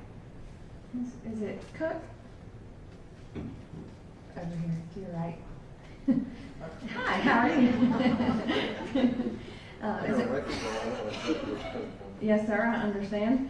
You can raise your right hand, please. Do you swear or affirm that the testimony you give is the truth and nothing but the truth to help you God? All right, you may lower your hand, and I see you brought some water, but if you need more, there's some there for your convenience. Also, the microphone, you can pull it towards you. You can take it off of that book if you'd like, and bring it, there you go. I think that's going to work. Okay. All right. Good morning. Good morning. How are you? All right. Would you please introduce yourself to the jurors? Yeah, I'm Dr. Dave Cook. I'm a PhD clinical chemist. And are you currently employed? I'm retired. Just retired in November. Congratulations. Thanks. Where did you retire from? Grady and Emory. Okay. So let me go back to where'd you go to medical school? I went to graduate school at Purdue University for I got a PhD in analytical chemistry. And where did you go after that? I got a postdoctoral fellowship in clinical chemistry at Washington University in St. Louis. Okay. And then where? And my first job was at the University of Wisconsin in Madison, Wisconsin. I was there for 19 years. And what did you do there? I ended up directing the clinical chemistry laboratory in the hospital of the University of Wisconsin. Okay. Excuse me. And you said you were there for 19 years? Mm-hmm. And where did you go after that? Went to Merck Pharmaceutical Company in outside Philadelphia. What did you do for them? They hired me to direct the clinical pathology laboratory for safety assessment. What does that mean? Merck is one of the big drug companies. They are serious about making sure that their drugs are safe, so we were charged with testing them in all sorts of different models, mostly animal models. So I did the clinical laboratory testing on animal models there for about 4 years at Merck. Okay. And then you left there and went there? Emory was looking, and I was being recruited to come here, or come to Georgia and be on the faculty of Emory, and then I was assigned to the clinical chemistry laboratory at Grady. And how long were you at the Grady lab? 20 years. And what was your role there? I directed clinical chemistry, toxicology, and point of care testing for the clinical laboratories. Okay, can you explain what that means? I'm the medical director, or in that role I was the medical director of the clinical chemistry laboratory, so I would interact with clinicians, talk to them about what the results meant, what maybe tests they should consider ordering, Then one of my responsibilities was to make sure that the tests that we were running were the appropriate tests, that we were up to date, and that we had the proper accuracy and precision. And you said you were there for 20 years?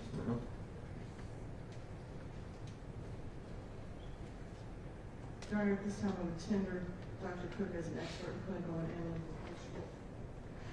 No objection. All right, Dr. Cook is admitted as an expert in clinical and analytical.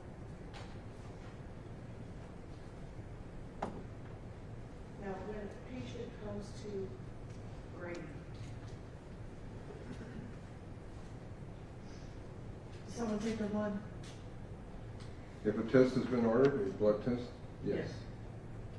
And then what happens to it? The sample would get labeled with the patient's label after the person that was drawing the blood did a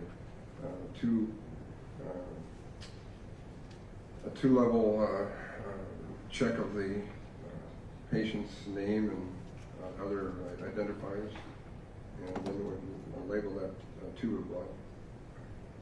And where do we go? Typically, it would go to the central laboratory, a core laboratory, where the samples then would be distributed to be analyzed. And is that your lab? Yes. Okay. And when you say it's distributed, explain that for me. Depends upon which sample is being ordered as to where it might go. But in the case of clinical chemistry, that's part of the core laboratory, which is where the central laboratory is located. And the samples first show up there at the core laboratory, and then they're handled properly and brought to the instrument that's going to do the analysis. Okay. Is all of it is located in the same place? For most of the clinical chemistry testing, yes. And what sort of things do you test for? We do about 180 analytes at Grady in the clinical chemistry section. So we'll be testing for muscle function, endocrine systems, heart, lungs, kidneys, liver, toxicology, and those kinds of things, blood gases. And why do you do all that testing? Because the physician deems it's going to help him or her with their assessment of the patient.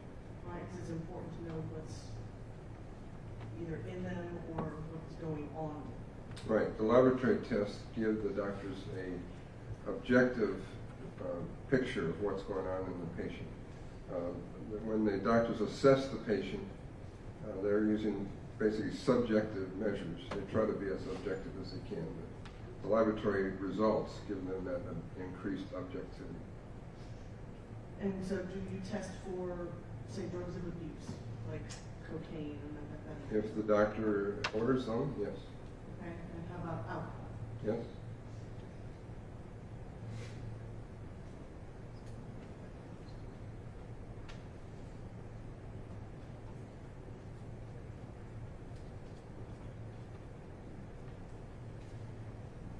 All right, so I'm going to show you a page.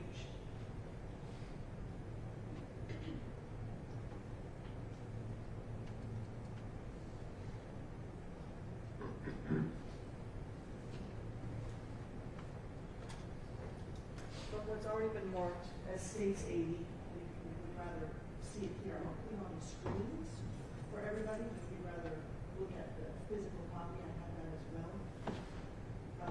These are medical records of Dylan Wall.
Okay, so if you would look for me, in the middle of the page here, it says ethanol serum. All right, tell me what that means.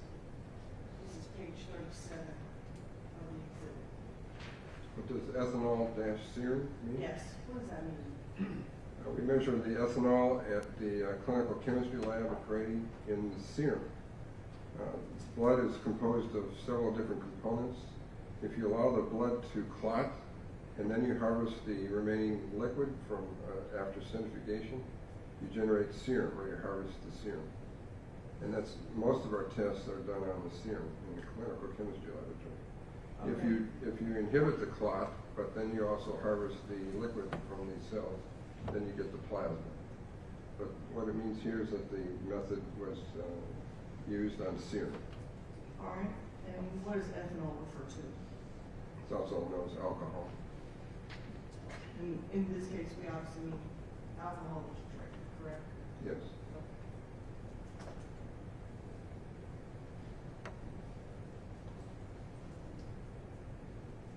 In this section right here, refers to when it was collected. Yes. All right, and that says September 27, 2015 at 1:15, that would be AM. Yes. All right.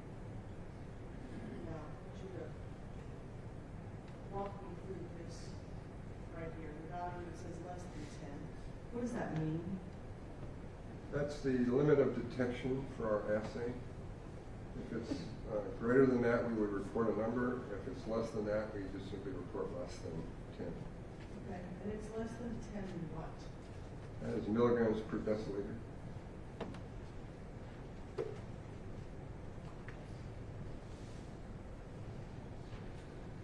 Now, I'm sure you have been called to testify in probably a DUI case or two in your long career. Yes. Tell me how this would relate to that, right? Y'all are aware the legal limit is 0.08, correct? And that's in milligrams per cent. So it would be milligrams per liter. Okay. And it's, or milligrams, no, grams per deciliter. Deciliter is 100 milliliters, so it's like a percent. And so that's what has commonly been used in blood alcohol and the legal limits and those kinds of things. But for clinical purposes in the clinical laboratory and hospitals, we report milligrams per deciliter. All right, so if, let's say, I came to your hospital and they took my blood and I was a 0.08, how would that show up here? What would that look like, that number? It would be an 80. It's 1,000-fold different because milliliters to, I'm sorry, milligrams to grams. Okay.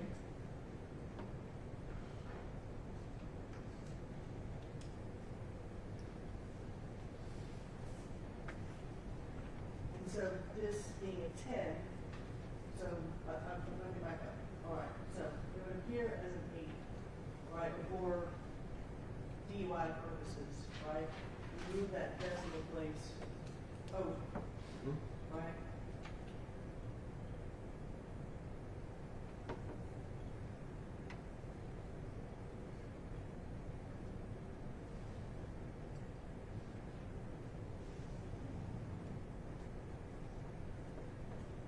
And so we would move, essentially for DUI purposes, we move 3 spaces, right?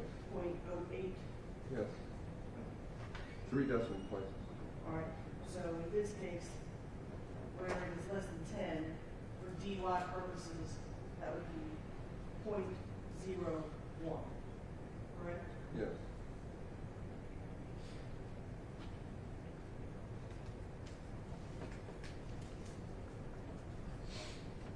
And also for DUI purposes, hospital blood is different than the blood, say, that an officer would take from me, right, on the,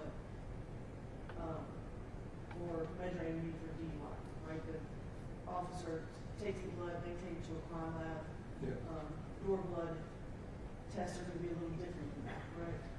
Our blood samples are drawn in response to the clinicians ordering the test. It's going to help them make a decision clinically what to do with that patient, how to treat that patient, how to manage that patient.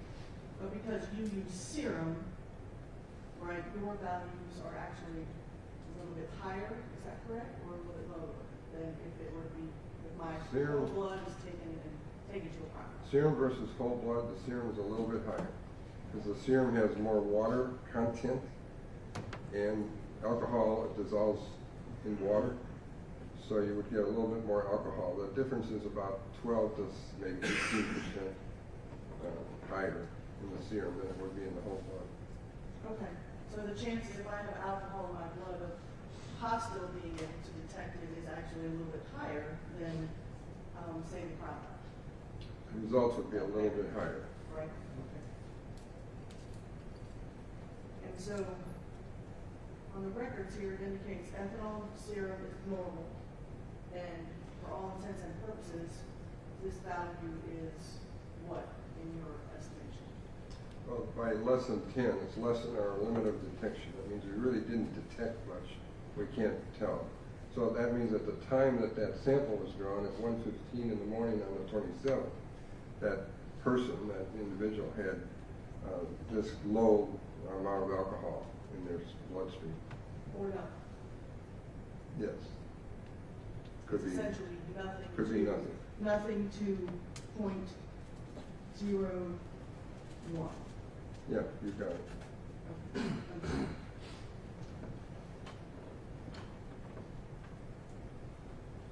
So for purposes of treatment, they would treat this patient as if there were no alcohol in the system. I hesitate to go that far. It's related to the timing of when the blood was drawn versus some other events that maybe the doctor knows about. Okay. But they would treat the patient purely on this value at that time as it was a 0. Right. Blood level, the alcohol level in his blood is normal or negative. Right. Thank you.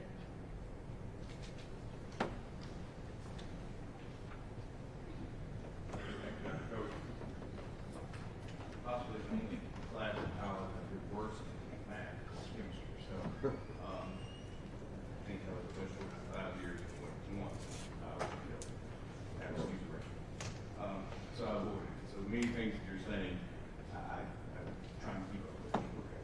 I will ask you just a couple of quick questions as an expert in this field, in blood work and blood analysis. Isn't it true that a human body will metabolize alcohol if it's pumping, if it's alive? Is that fair? Yes. Okay.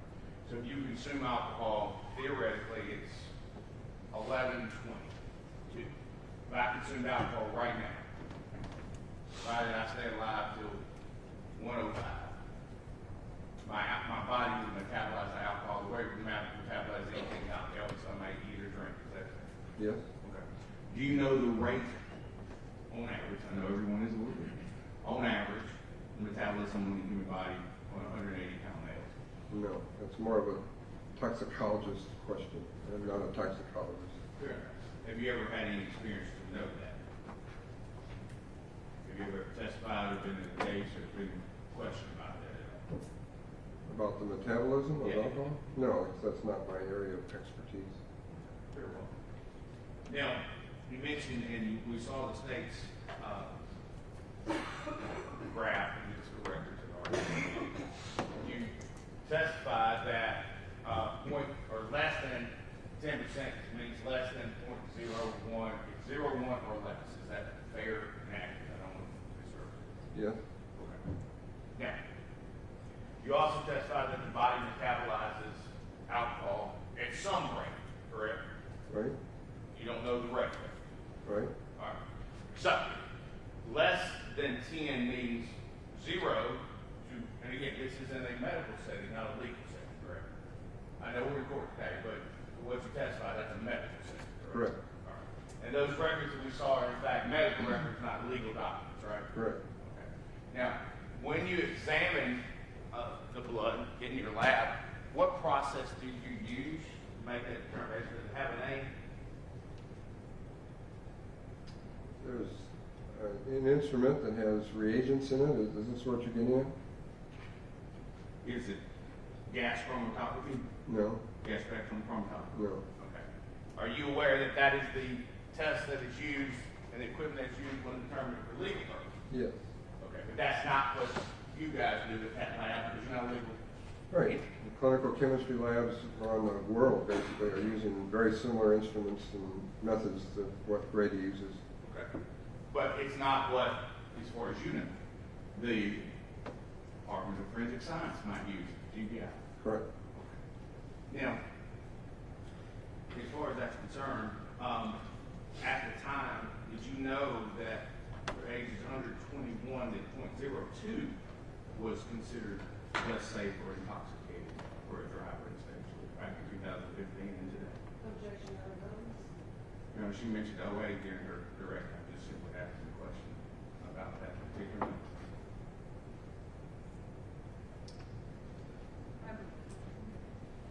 Did you know .02 is considered under the influence or less safe in stage order for someone under 21 back in 2015? I don't exactly remember that, no. Okay, fair enough. And it would be part of your training, would it? No. Okay. And so when the state asked you about .08, that was, you're basing off what they told you, or did you have knowledge of that as well? No, that's commonly known. Okay. Fair enough. Fair enough.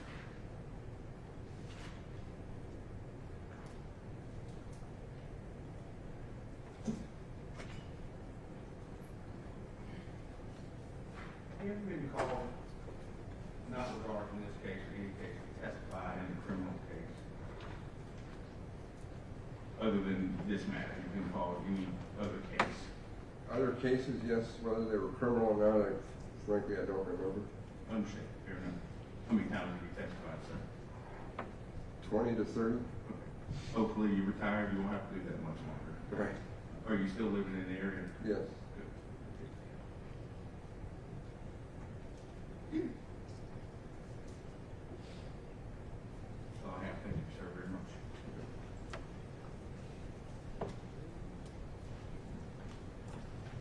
Any redirect? No, Your Honor. All right, any objection? No, my apologies, but is it Cook? Yes. Okay, any objection to Dr. Cook being excused? No, Your Honor. No, Your Honor. All right, thank you, Dr. Cook. You are excused. You can stay if you like, but you are good to go. Thank you. Don't forget your water bottle. Got it.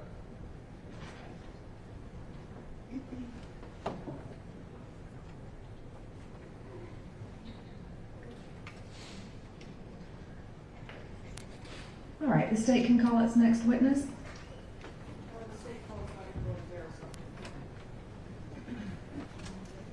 I'm sorry, what's the first name? Lori? Laura Darisol?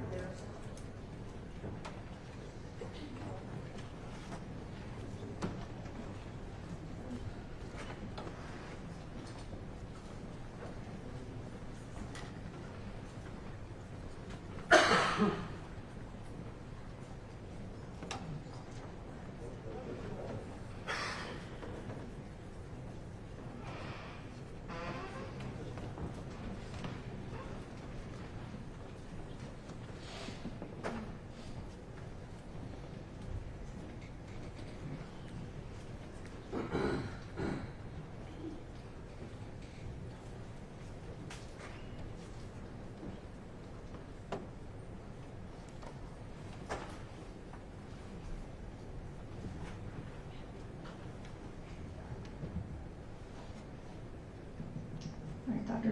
Darisol, raise your right hand. Do you swear or affirm the testimony you give in this case is the truth and nothing but the truth, so help you God? Yes, ma'am. All right, you can lower your hand and have a seat. And I believe you might need to take that book out from under the microphone. That was for our taller witnesses. There you go. You can hand it to me. I'll take it. Thank you, ma'am. And then you can pull that microphone towards you and adjust it so that we can hear you. And you are welcome to a bottle of water if you need it. Yeah. Okay. All right. Good morning. Good morning. Please introduce yourself to the jurors. Yes, my name is Dr. Laura Darisol. My first name is spelled Lora. My last name is spelled Darrrisaw.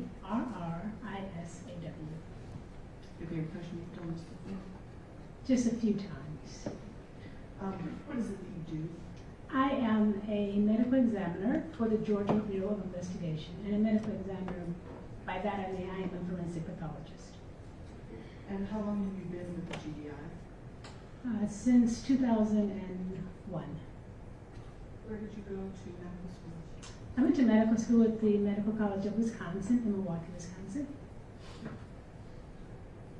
And where did you go after that? After that, I did 4 years of residency training in pathology at the hospitals of the Medical College of Wisconsin. After that, I completed 2 years of specialty training in pediatric pathology at Texas Children's Hospital through Baylor College of Medicine.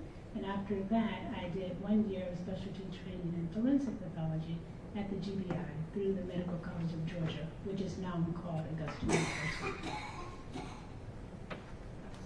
That's fine.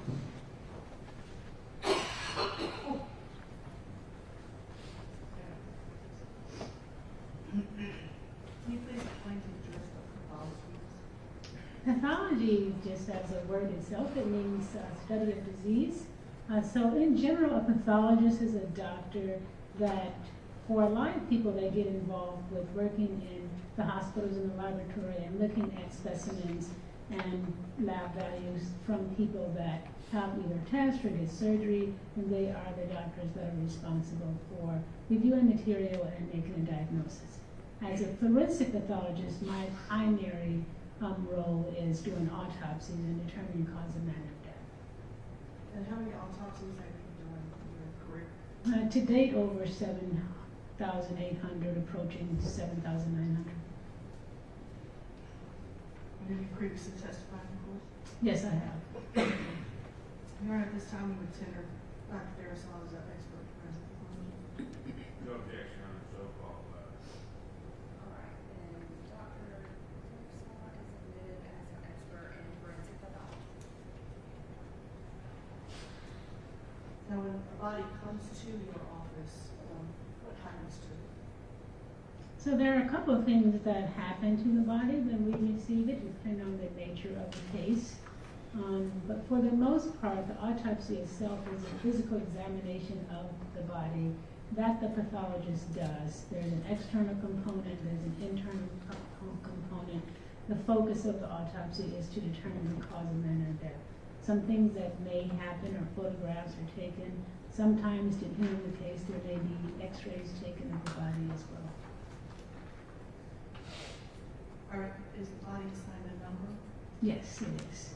for your office? That's correct. And photographs are taken? That's correct. Your Honor, Yes.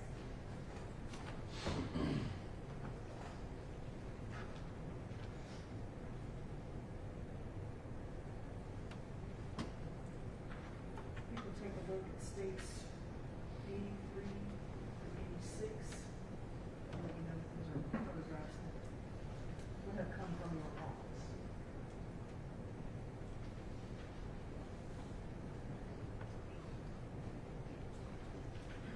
Yes, they would have. And are they a fair and accurate representation of what they did? That's correct. Your Honor, at this time, we would tender states 83, 84, 85, and 86. No objection. All right, 83 through 86 are admitted. Permission to publish, Your Honor? Yes, ma'am.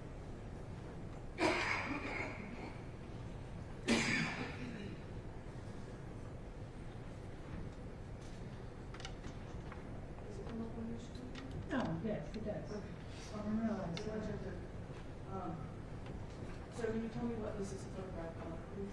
So as the bodies are received at our office, they are in body bags. We take photographs of the outside of the body bag where there is information with the tag of the individual's name. And so this photograph is that outer bag where you see our number that's assigned to the case and the tags that are on the bag and a seal. So these are just our routine photographs of how the body is initially received. And this obviously is the bag for the village. It's a village. That's correct.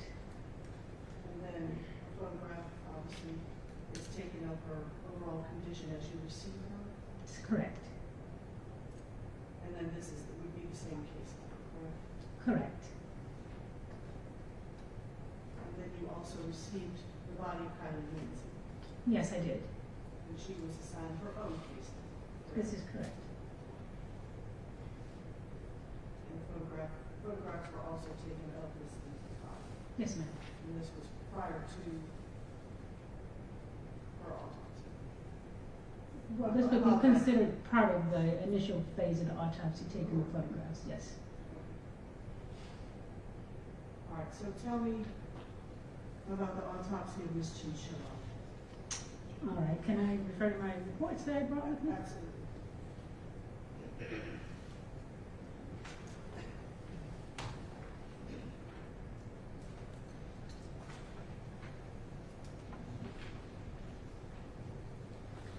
As it relates to the autopsy of Isabella Chinchilla, the external examination revealed multiple injuries that were blunt impact injuries in nature that were consistent with the motor vehicle collision. There were significant lethal internal injuries, including injuries of the head and the torso, and I assigned her cause of death as those injuries that involved her head and torso. Okay, can you tell me specifically what's to her head injury first, please? Okay, so I do in my autopsy report itemize all the specific injuries, but just in summary, she had injuries of the scalp and the face that were involved abrasions and contusions. She had some blood on the surface of her brain, which we call a subdural and a subarachnoid, and her brain was swollen. As it relates to the injuries of the torso, she had a laceration that completely tore into the aorta, which is the major vessel that comes from the heart and supplies blood to the torso. She had lacerations of the liver, and she had blood in her left thoracic cavity and her abdomen. She also had a pelvic fracture. So to summarize, she essentially just bleed to death? In terms of mechanistically, we don't typically talk about a cause of death as a mechanism because a lot of things, there's a complex mechanisms. But yeah, she didn't have significant blood loss as it relates to these injuries. Okay. And so you determined cause of death to be? Blunt impact injuries of the head and the torso. And you also note in an autopsy the manner of death. That's correct. Now, can you tell me about those? So just to talk about the manners of death, that we have options as medical examiners. There are 5 options that we use. One is natural, which means a natural disease process such as a heart attack or pneumonia caused the person's death. Another option is accident, whereby an accidental type event. In instances of motor vehicle collisions or accidental falls, we determine these to be accidents because they're not volitional acts of an individual to cause another person's death. And that would be in contrast to the option of homicide, where the actions of another that typically are very volitional and purposeful cause an individual's death. Suicide is a manner whereby one's actions take their own life. And then in the absence of being able to be definitive about either of those 4, the 5th option is undetermined manner. So when you determined, the manner of death in this case is, of course, accident, correct? Yes, it was certified as accident, correct. But that is for, I guess, medical examiner purposes. It's not a comment on any sort of fault or not fault attributed to the parties, correct? Correct. It's not, we are typically not using legal guidelines for our manners of death. Essentially, accident means that whatever happened wasn't done intentionally. That's correct. Right? So in this case, nobody intended to cause this specific accident. Yeah, that's how we certify deaths in motor vehicle collisions. In motor vehicle collisions, we would use the manner of homicide when someone purposefully uses a car to hit someone, maybe a domestic event, and someone purposefully uses the car to hit someone. But in general, accidents that occur on a daily basis on the roads, these are accidents for medical examiner purposes. Okay. Now tell me about Miss Lindsay.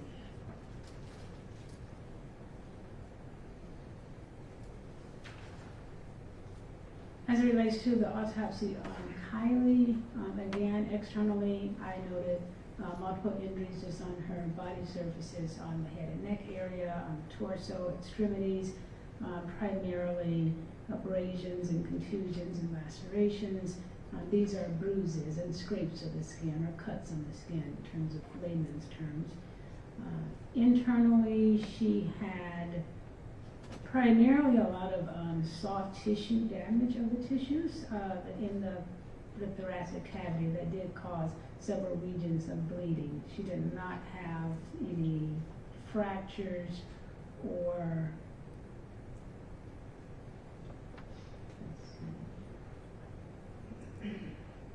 she did not have any fractures. As it relates to injuries of the organs, there were lacerations and bruises of the right lung.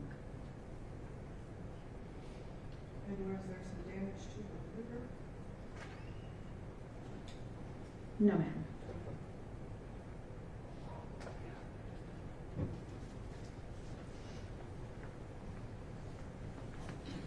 And her cause of death was? Her cause of death was the blunt impact injuries of the torso. And the manner of death? Was also accident.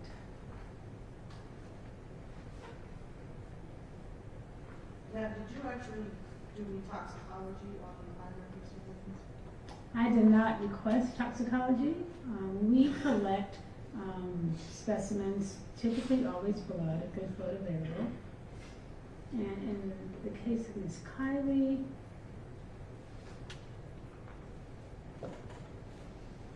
only blood from the heart and the left chest were collected and submitted to hold for toxicology if someone else may have required it. And in the case of Miss Isabella, also blood and left chest, from the heart and left chest were submitted. And in cases where we have passengers involved in a motor vehicle collision, we don't, as medical examiners, request toxicology, but the specimens are collected and held at our facility. Sure. Because the passenger wouldn't necessarily be right. Correct. Thank you.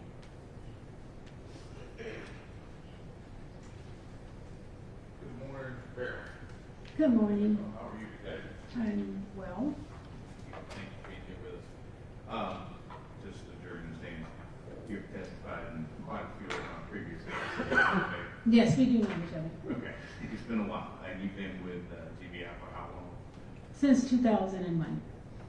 24 years? Yes, sir. Okay. How many autopsies do you estimate, or do you know that you've done? Yeah, to date I've done 7,835. Well, I have performed or directly supervised that. And you have grown into the role or experienced into the role of supervision now as much as actually doing it, or you still? I'm doing a lot of autopsies every year, and I do have supervisory roles as well. Okay. And I want to, just briefly, we started with Ms. Chuchilla in the autopsy, and I don't know which number that was. 64, or the last two, 64. 64. And in this one, you noted that Mrs. Chuchilla had quite a few things here. That she had a laceration of her liver, she had a pelvic fracture. Do you remember which side the pelvic fracture was on? Right. The left pelvic fracture. And that she had subdural bleeding, and that caused death, at least there was one force trauma to the head. That's correct. Okay. And primarily the rupture or dissection of the aorta, is that correct? Well, in terms of her cause of death, it's, the blunt impact injuries of the head and torso, but in terms of a very significant injury, the aorta transection is quite significant amongst these injuries, yes, sir. And I want to maybe explain to the jury just a little bit. You as a medical examiner, or you as a human being, you get up in the morning, you go to the crime lab, right? you don't know what's there until somebody tells you, is that fair? Now, most often, sometimes we're on call the previous night and we may get calls about a case. And if, well, you can tell us on this chinchilla, what day did you conduct the examination? I performed both autopsies on September 28th, 2015. Okay, and that was on Monday and approximately at 1:10 a.m.? Yes. Okay, so that would be Sunday night into Monday morning when this occurred? Yes, at that particular time, we were doing, or I individually was doing autopsies on Sunday evenings in that third shift time frame. All right. And so, do you recall, and if you don't, it's okay, I know you have lots of them.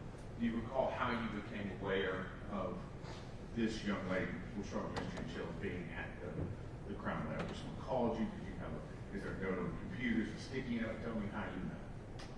In this particular instance, I would not have been called the previous night to be alerted to the autopsy. So I would know when I went to the office that I usually would arrive at 11 p.m. Okay, so third shift's 11 p.m., so you would figure it out when you got there. Is that fair? That's correct. Okay. Does, on this particular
photographs. And then as it relates to injuries, it's to the doctor's discretion as to how they want to proceed with photographs taken. And you recognize that as being a photograph from your autopsy procedure prior to the actual cutting? Correct. Correct. You know, I'm going to tender defense exhibit 21. No objection. No, no, Page 21 is attended. yeah, I'm going to publish it. I would like to show the judge what it is when you have that. But Judge, I do want the record to reflect the policy and modifications that have been made. if you, The original. Mr. Snitcher, if I may.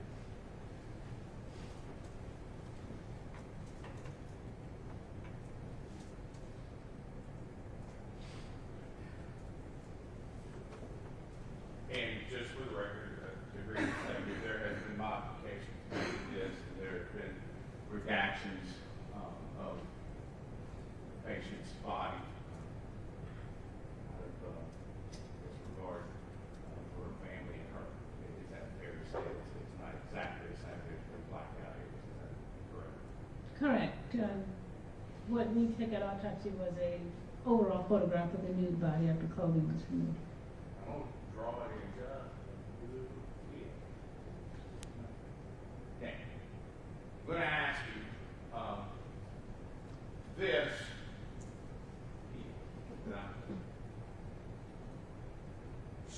left of the center line, underneath the left breast. Do you recognize that, sir? Yes, sir. Okay.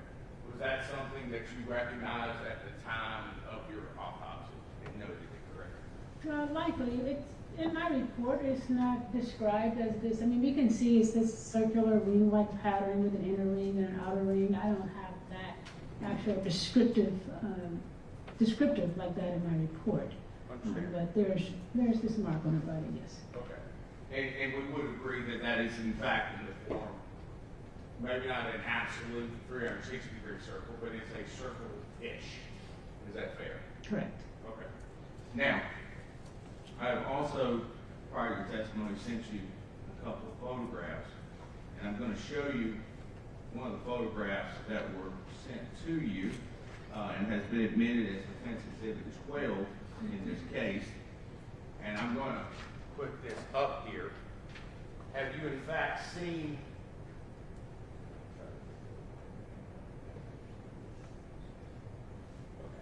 Have you seen this photograph? It's been admitted as Defense 12. Yes, we had a conversation about it in a pretrial meeting, virtual meeting. Is it fair to say that there is a half moon that you can actually see of what may or may not be a circle, but there's at least a half moon? Correct. Okay.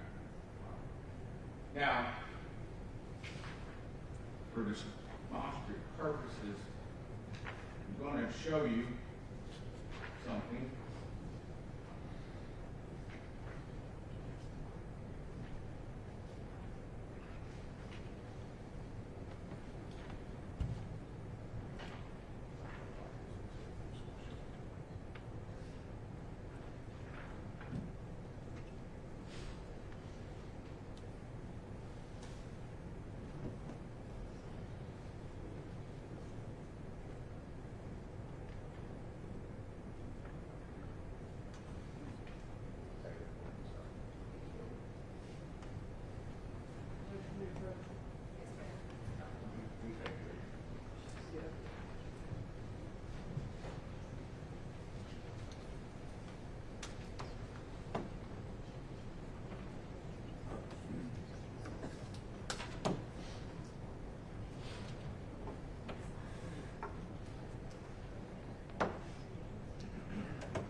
12 and Exhibit 21. We've taken the middle of the airbag in 12 and we have overlaid it on the image in 21. And what we have done is we wanted to use the demonstrative to ask the question of this expert as to whether or not the airbag could have in fact caused this work. I can ask that question without it, but I would like to have it if we use it as a demonstrative to explain to the jury what we mean by could have caused. That's all I'm asking. Take it, go ahead. Judge, I don't have any idea how that image was made. It was taken, what I understand, from two separate photographs. It could have been, one could have been enlarged or shrunk or, I don't know how that it was generated. And I think because it is a manipulation of evidence that we had, that was made by someone in their office, not by this doctor or any other witness that I'm aware of, that this is completely inappropriate. We would object to using it and definitely showing it to the jury. All right, any response? Your Honor, simply that we just took two pieces of evidence, 12 and 21. We're showing what's in both of them and just put them together. That's all we did. Therefore, we're not using any new evidence. We're not using anything that hasn't been testified to or admitted. We're simply using evidence available and comparing and contrasting. That's all.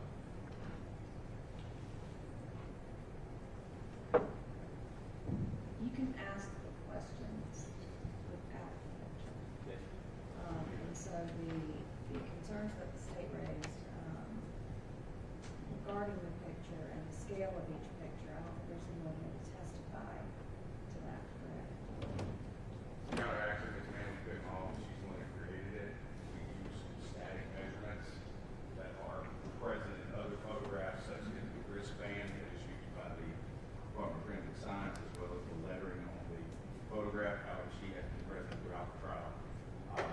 So I'm not sure if you would consider that. She is the one who created it. You can ask the questions, but I'm not going to allow the Yes, ma'am. picture to be used. That's fine. Thank you. Yeah, we shouldn't be much longer this time. Okay. And then, just because we had the jury out, there's, how many more witnesses are there, please?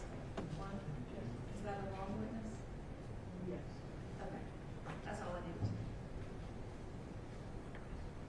Because what we'll do is take a lunch break and then come back. If that witness was really short, and I was just gonna push through lunch, if it was gonna break us for the day. But now I just don't have to send the jury in and out to make that decision. All right, so we can go ahead and bring the jury back in.